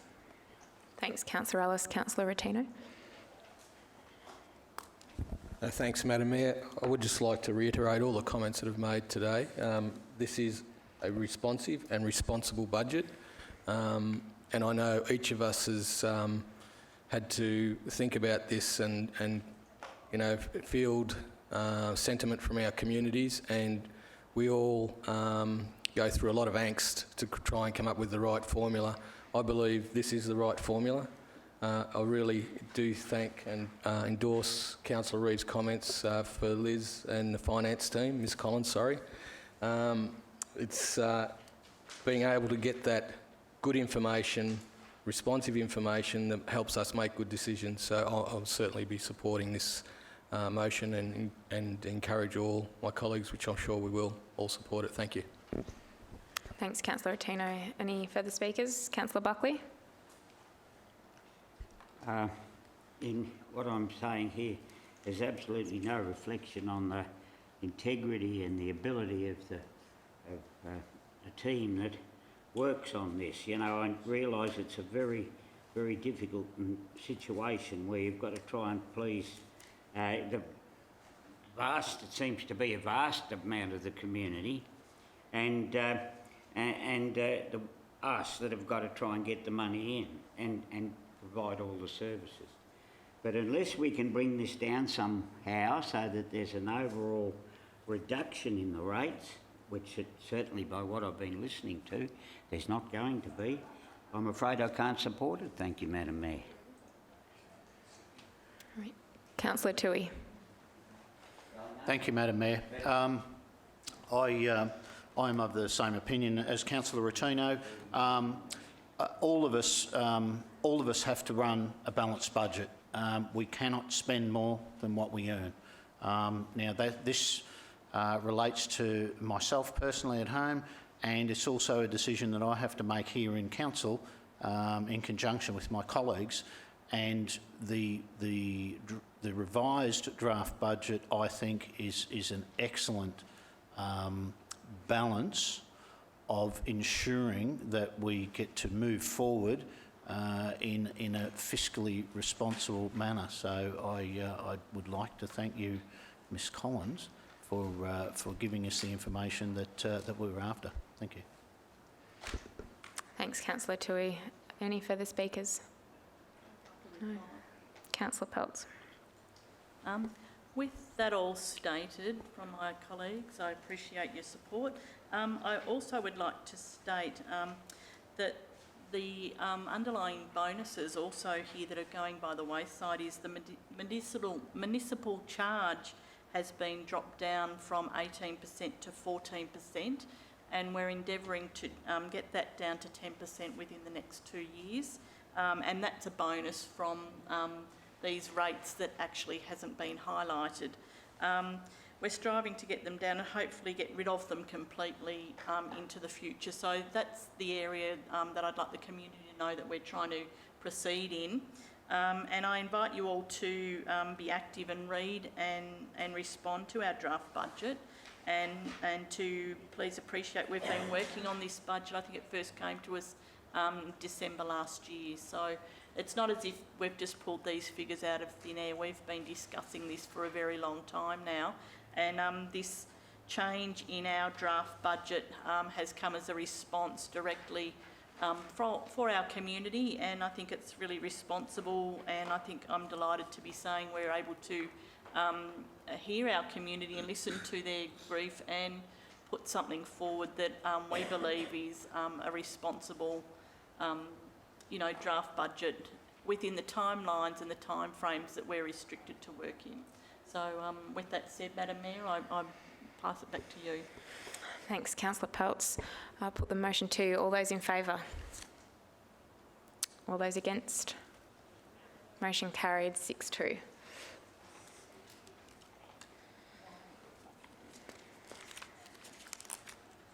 Thank you, Ms Collins. 5.3.2 Draft Revised Council Plan 2017 to 2021. Mr David Radford. Thanks, Madam Mayor, and good afternoon, councillors. Councillors, as you would be acutely aware, the council plan and budget go hand in glove.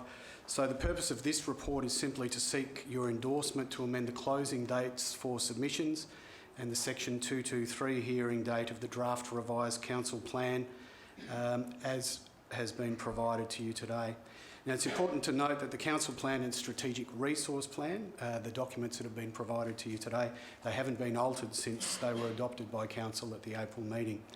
The recommendations before you today are simply to align the submission dates and the hearing date with the revised draft budget, which councillors have just discussed. So, councillors, if approved, the amended closing date for written submissions will be noon on Friday the 7th of June, and the date for the committee to hear the Section 223 hearings submissions would be 1 o'clock on Tuesday the 11th of June. Councillors, there's some recommendations before you. Okay, if there's no questions, Madam Mayor, happy to move that the recommendation be adopted. Thanks, Councillor Ellis. Councillor Tui, second. Speakers?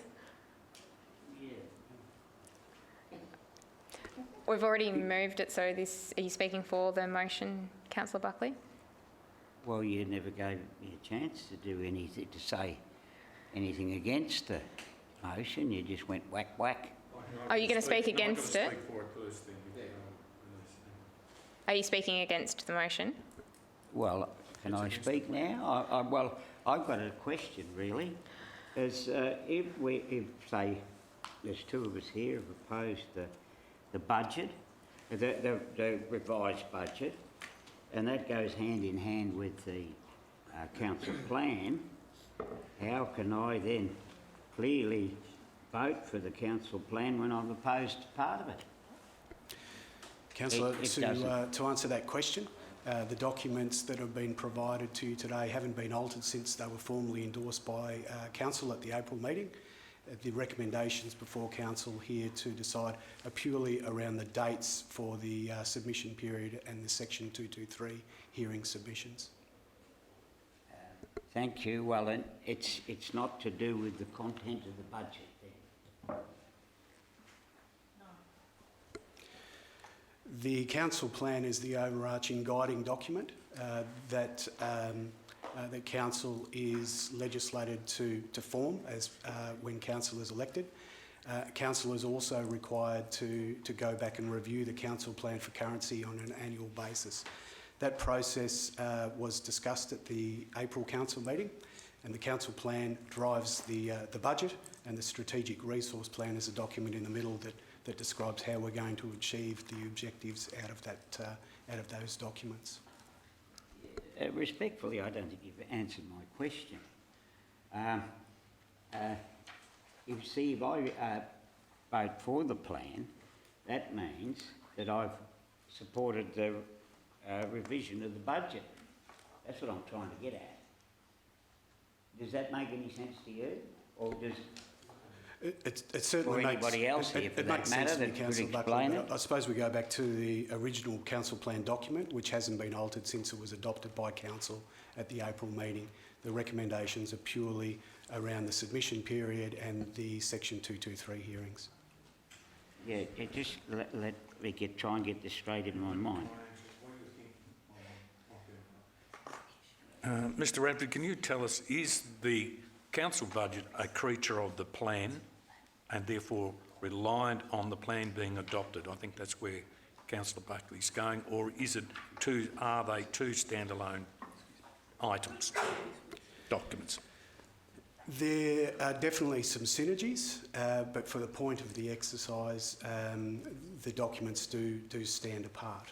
One is purely a plan, and the other is outlining the financial resources that articulate how those actions or objectives from the council plan are going to be met. That answers my question. Thanks. Councillor Ellis, did you wish to speak to the motion? Just simply to say that we are all familiar with this particular plan, and we encourage members of the public to review our plan and to make any comment, good or bad, constructive or not constructive, to assist us in planning even better. Thank you. Any further speakers? Councillor Rotino? Yes, certainly, Madam Mayor. I'm speaking in support of the recommendation motion. This is our council plan. We workshopped it. We put it out to our community. We've sense checked it, and this is another step of sense checking it. And I'm certainly looking forward to putting some more rubber on the road with our new CEO the next 17 months. Thank you. Thanks, Councillor Rotino. If there's no further speakers, I'll put the motion to you. All those in favour? Motion carried unanimously. Thanks, Mr Radford. 5.3.3 Finance Report period ending 31st of March 2019. Ms Liz Collins. Thank you, Madam Mayor. This report is for the 9-month period ending 31st of March 2019 in terms of Council's financial performance, both year to date and in terms of the forecast for the full year. The operating forecast for the 18-19 year is now forecast at $924,000 compared to the adopted budget of $1.739 million. As previously reported, the most significant item that has changed there relates to operating projects that were carried forward from the previous year where there was funding attached to them, and they are now being completed in the 19-20 year.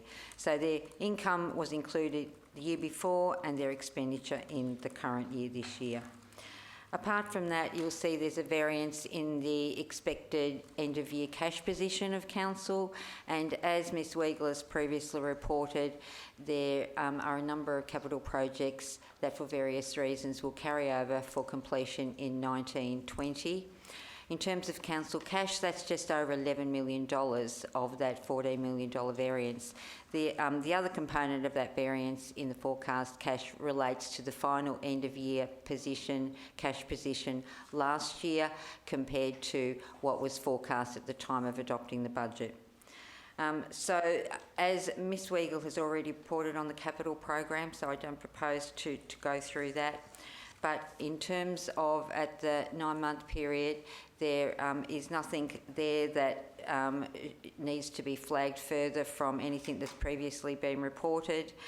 There is a recommendation there for councillors, and happy to take questions. Thank you. Thanks, Ms Collins. Question, Councillor Peltz.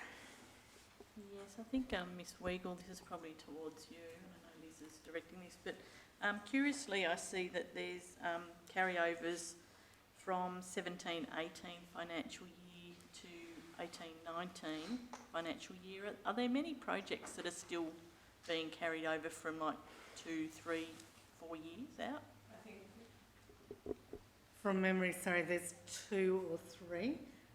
One of them is the Lakes Entrance landfill project.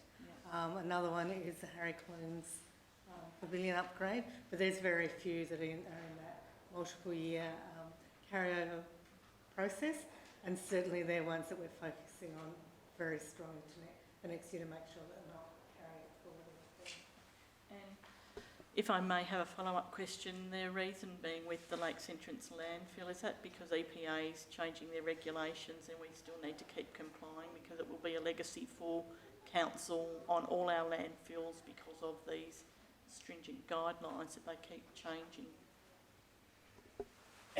So certainly the EPA does have very stringent guidelines on what we do in terms of capping that. Landfill, it is a legacy landfill which comes with its challenges because it's an uncapped landfill. Yeah. We've therefore had quite a long and elongated design process, which unfortunately the designer, the company that we engaged, had change of personnel, which slowed that down. And then the design does need to be EPA approved and accredited before we can go to construction. Yeah, okay. The design is currently with the EPA, so we're at that one of the process. Thank you. Any further questions, councillors? No. Councillor Peltz moved. Councillor Rotino seconded it. Do you wish to speak, Councillor Peltz? No. I'll put the motion to you. All those in favour? Motion's carried unanimously. Thanks, Ms Collins. Item 5.3.4, motions for Municipal Association of Victoria State Council meeting May 2019. Ms Kaya Cashman. Thank you, Madam Mayor. The report before you today seeks Council's retrospective endorsement for 2 motions titled Reducing Repetitive and Return Motions to the Municipal Association of Victoria and Funding the Protection of Victorian Coastal Assets, which is they're 2 motions that have been listed for discussion at the MAV's upcoming State Council meeting, which is on Friday, 17th of May. The endorsement of these motions prepared by council officers on behalf of council has unfortunately been retrospective due to the deadline for submitting motions for listing, which was in fact the 23rd of April. So the report itself covers the context of both the motions that are looking to be put forward. So if there are no other queries on those particular motions, I ask that council consider the recommendation before it. Thank you. Thanks. Thanks, Councillor Ellis. Thanks, Councillor Reeves. Do you wish to speak to the motion, Councillor Ellis? Just very quickly, 2 worthwhile motions to be debated and hopefully will be supported by the majority of councils, particularly the issues on coastal matters. As I referred to in my council report, it was pleasing to hear the opposition coming out supporting local government in the maintenance of their coastal assets, and let's hope that Mr Chester's sitting there watching this live streaming and decides to pick it up and comes on board so that I can walk in with great confidence on Friday week and get this motion put across. So, councillors, I'll recommend the 2 motions to be adopted. Thank you. Thanks. If there's no further speakers, I'll put the motion to you. All those in favour? Motion carried unanimously. Thanks, Ms Cashman. 5.3.5, Electoral Representation Review, approval of submission in response to the preliminary report prepared by the Victorian Electoral Commission. Ms Cashman. Thank you, Madam Mayor. The Victorian Electoral Commission began a representation review in early February this year, which it does periodically to ensure that the electoral structure of the local council provides fair and equitable representation for all voters. This is also a mandated requirement under the Local Government Act. So what it does in its review is it considers whether a local council has the appropriate number of councillors, whether the local council should be unsubdivided, with councillors elected from the whole local council or subdivided into wards, or if it is subdivided, the number of wards, ward boundaries and the number of councillors per ward. The review process includes a public submission process for 28 days, with the VEC then presenting representation options in a preliminary report. And following the publication of that report, submissions can be offered up to the VEC, which then goes through another public hearing and consequently ending in a final report being presented to the Minister for Local Government. So today the report in front of you is in response to the preliminary report prepared by the VEC. This comprehensive submission prepared by officers speaks to the three alternative options that were posed in the preliminary report, with council supporting the option to maintain the number of councillors at 9 and to retain the unsubdivided electoral structure. Just for noting that the submission period for this for the submissions is tomorrow, the 8th of May 2019. So once this submission has been endorsed, we will be forwarding it to them in due course. If there aren't any other questions, I'll leave the recommendation as is. Thank you. Thanks. Are there any questions, councillors? No, thanks. Councillor Buckley? Yeah, the councillors, what can we put in individual if I haven't got time to do it now, but can an individual councillor do this, or is it just for the public, the general public? Thank you, and yeah, that'll do for now. You know, putting a submission to the like it's a bit like Personally? we don't sign petitions, we receive them. Do you understand that? Yeah, you can do that personally. Yeah. No, they're not. Tomorrow. Wednesday. Tomorrow. Let's let Ms Cashman answer. Thank you. So I would prefer it. This is a very straightforward thing, but I would prefer option B, and I have been, people have spoken to me about that, I've heard about it, with the, we probably wouldn't have time to put in description now as a council, but places like Malacooda seem to never get a council, and, you know, up around Tubbut and Bonang and those sort of places, I think we've been very lucky where me and Natalie are, with various different circumstances. But the bulk of the councillors, I suppose that's fair enough, because the bulk of the population is here. But I would have liked to see a Bairnsdale type ward, and one that took in the you know, rural areas.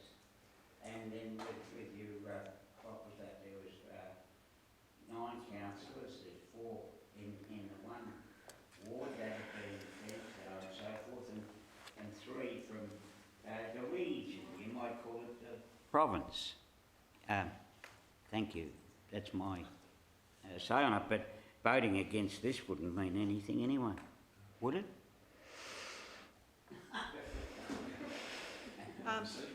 Councillor Buckley, if you wish, if you can convince the majority of your colleagues to support that view, there is time to change the submission and submit it, but that's the task that lies ahead of you, to bring a majority of councillors to your point of view. And yes, in answer to the question, is there any point in submissions, the VEC has been very clear about the fact that it hasn't entered the process with a preconceived idea, and therefore it's open to any and all submissions. Thank you for that response. Well, through you, Madam Mayor, would the members here be interested in putting a submission on those lines? What I suggested, option B. We don't have to formally vote on that right now. Well, we've only got... It's almost a foreshadowing motion. We already have. So... Well, look, can we get around it this way? Can I move a motion in you know, other business, urgent and other business? Ms Bennett. The idea of the submission in front of you, of course, is for that to be adopted or amended and adopted, but we do need for that to happen today. And I would have to put it on the record that we've already lodged a submission with the VEC, a preliminary submission, which is consistent with what's in front of you now. So if we were to change it, then we would also obviously need a good rationale for why we started with one position and then we moved to another, which naturally officers would be prepared to try. April. Was the 10th of April? Councillor Can I Ellis. ask Ms Bennett just to remind us, councillors, what our submission was, please? The submission was essentially what's before you now, that an unsubdivided municipality. And we voted on that last time, did we? I've got Colin first. It wasn't a vote. What occurred, councillors, was again due to timeframes. Officers prepared a submission, and it was circulated to councillors informally, looking for feedback. And the majority of the feedback we received was that councillors were comfortable with what officers were proposing. Councillor Tui had a question. Thank you, Madam Mayor. I did have a question, and it was in regards to an email that we've seen today questioning the I think 2 items in our submission and whether they were valid or not. So our submission, will that be checked against that information just to ensure that that what we're putting forward is correct? Thank you, Councillor. Since that email has been presented to Council, the Governance and Compliance Coordinator has actually checked the validity of those comments and has confirmed that in regards to what's actually been submitted to you today in terms of the report, that the facts are actually true and correct in that, in our submission, so there wouldn't be any changes being made. Councillor Reeves. Thanks, Mayor. Ms Cashman or Ms Bennett, I do recall reading the local council representation review that was provided us after submissions, and that was published in April, and I think it dealt quite comprehensively with the options that Councillor Buckley has mentioned, and the basis of our recommendation is on that review. And I did read that thoroughly and thought that your proposals have been submitted, they've been considered, and we have taken them into account. Is that correct? Yes, that is Councillor Reeves. Thank you. Thank you. My proposal had been. Absolutely. Well, I don't recall making one. It's been made for you in that document. Somebody's made a submission to that effect, and it's been dealt with in that document. Yeah, but, there's still time. We can print it. If we had a mind to No mind will here. I think we're going to have plenty of time today to discuss it. If Well- we've got a mind to, Mayor, I move the motion be put. Thank you, Councillor. We've got a mover and a seconder, Councillor Peltz, to move the motion.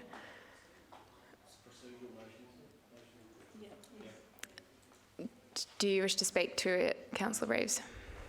Thanks. I think this matter has been dealt with quite comprehensively already. I would like to bring up a point of order here that I don't think it has been dealt with, because I've heard people say since all that they're not happy with this, and so how could it be have been dealt with? I disagree with you, Councillor Reid, and but if we, it's fairly obvious to me now that you're going to pass this recommendation, and that means it's done and dusted, doesn't it? Mayor, point of order. Can I just clarify what's your point of order, Councillor Buckley? Sorry, I'm just wanting to clarify what your point of order is. That Councillor Reeve is saying the matter's done and dusted and been thoroughly dealt with, and I'm just saying it hasn't, because it's a bit like an appeal. You know, when extra evidence becomes forward, the appeal must be dealt with. Ms Bennett? Just to clarify for you, Councillor Buckley, what the Mayor is asking is what clause in the local law are you invoking through your point of order? Well, common sense law. I'm afraid that's not actually documented in the local law. Well, where does it... Common sense is not allowable. Is that what you're trying to tell me, Councillor? So, Mayor, once again, point of order. Sorry, Councillor Buckley, that point of order is not accepted. So the motion has been put and moved. So, Councillor Peltz, would you like to speak to it? Yes, I would, and I'm hoping that with saying this it might help Councillor Buckley to understand that in our notes here, submitters who request to speak to the submission, including council or you as an individual or your friends and your representatives, they will have the opportunity to do so at a public hearing convened by the VEC to be held here in the council chambers on Wednesday the 15th at 7 p.m. So if you and whoever else you fancy, you can come in here on the 15th, next Wednesday, not tomorrow but the following week, and it's in your notes here in front of you on page 59, Wednesday the 15th of May, 7 p.m, to talk exactly about this point that you're trying to make. But at this stage, I think in our proceedings, it's the right thing for us to do is to go through the process of what the majority of councillors have convened to the officers, which is in the recommendation here in front of us. Thank you. Thank you for your observations, Councillor Peltz. Yes, and I'm looking to Ms Cashman for clarification, but I'm fairly sure, just to avoid any misunderstanding, that there's an opportunity to speak to a submission that has been lodged. So unless a submission has been lodged, citizens won't be able to speak. Council has reserved its right to speak, but Councillor Buckley wouldn't be able to speak unless he had previously lodged a submission in his own name. Yes. Thanks. Are there any further speakers for? No. Speakers against? Right. I'll put the motion to you. All those in favour? Against? Motion carried 7-1. Thanks, Ms Cashman.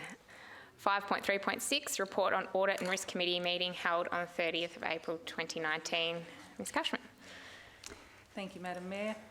So the report before you today is a snapshot of the Audit and Risk Committee meeting that was held on Tuesday the 30th of April 2019.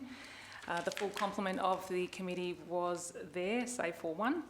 But in terms of the content and the agenda that was discussed, the issues of note that were considered by the committee at that meeting were Mr Andrew Zavitzanos of Crow Horwith, who is Council's internal auditors, presented a report on the internal audit of Council's landfill rehabilitation and management of former landfill sites, which was a key audit as part of our internal audit program for the 2018-2019 year. The Audit Actions Update report on the Raymond Island Ferry outage of 2017, and which is quickly coming to an end. And that was that of those actions that were incorporated within that report, being 16 items for consideration, that 13 of those have been completed, with the other 3 looking to be completed by the 30th of June deadline.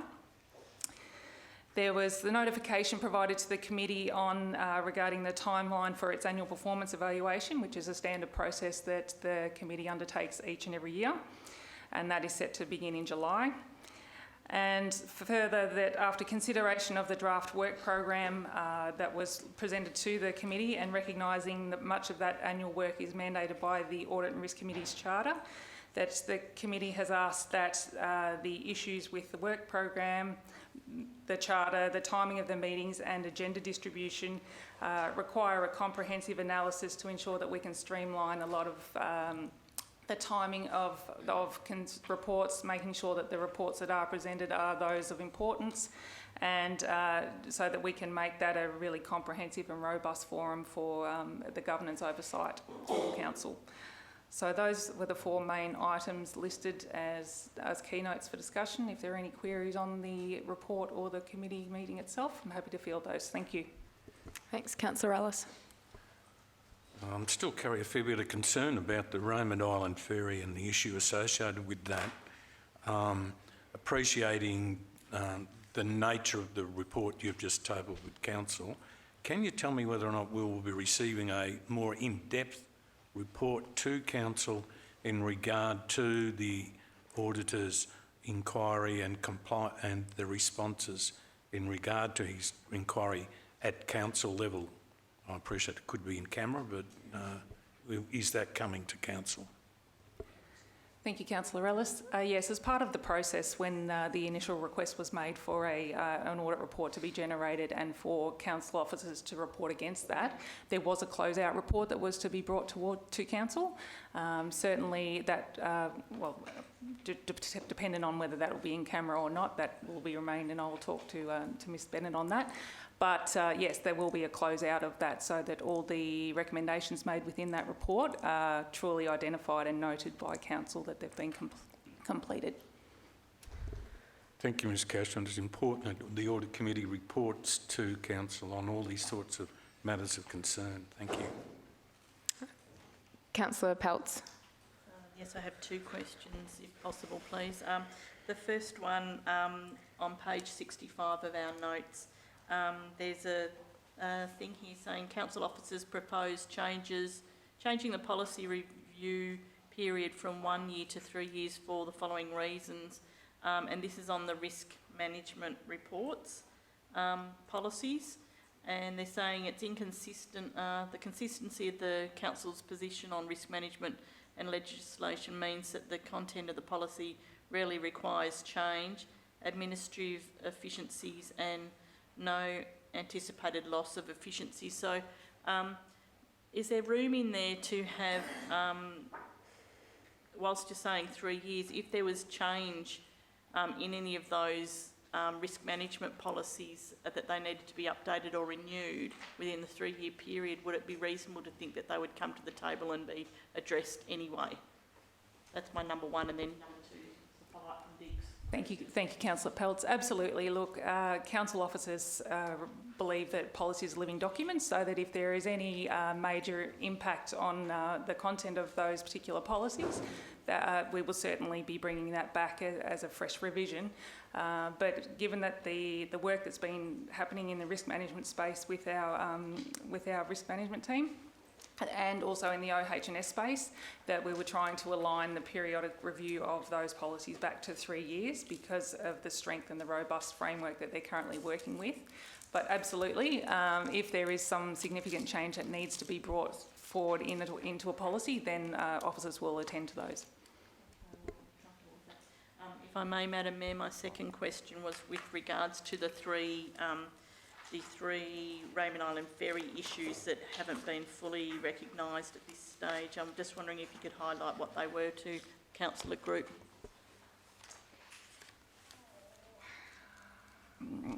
Apologies, Councillor Peltz. I would have to take that on notice. I don't have the report up in front of me, but I think that from memory, that most of those were around some training on the operational procedures of that support the procurement policy, and also some further training in regards to the procurement policy at a manager and coordinator level. There's still some officers that we haven't had the chance to take through that process.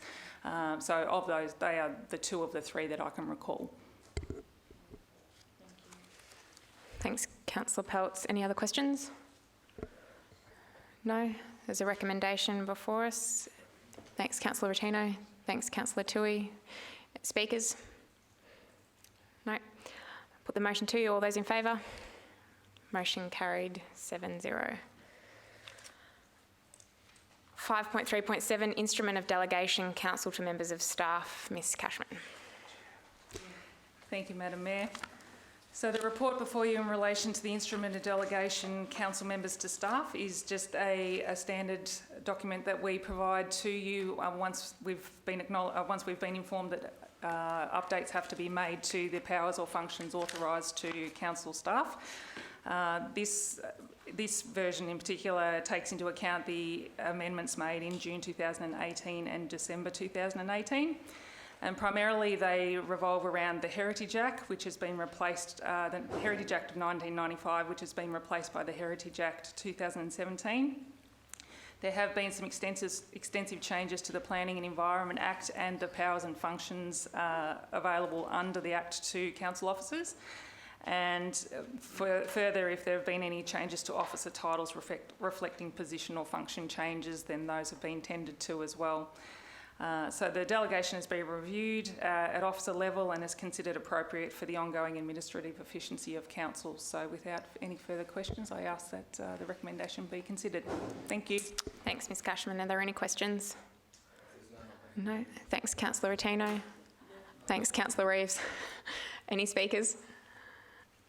Okay, I'll put the motion to you. All those in favour? Motion carried 7-0. Thanks, Ms Cashman. Item 6, urgent and other business. No. Yep, 7, we're moving into camera. Councillor Rotino. Madam Mayor, I'd like to move council will now close the meeting to the public in accordance with the provisions of section 89(2)D of the Local Government Act 1989 to consider item 7.1 as this item relates to contractual matters. Thanks, Councillor Peltz. All those in favour? Councillor Buckley, are you? Yep. Thank you. Motion carried.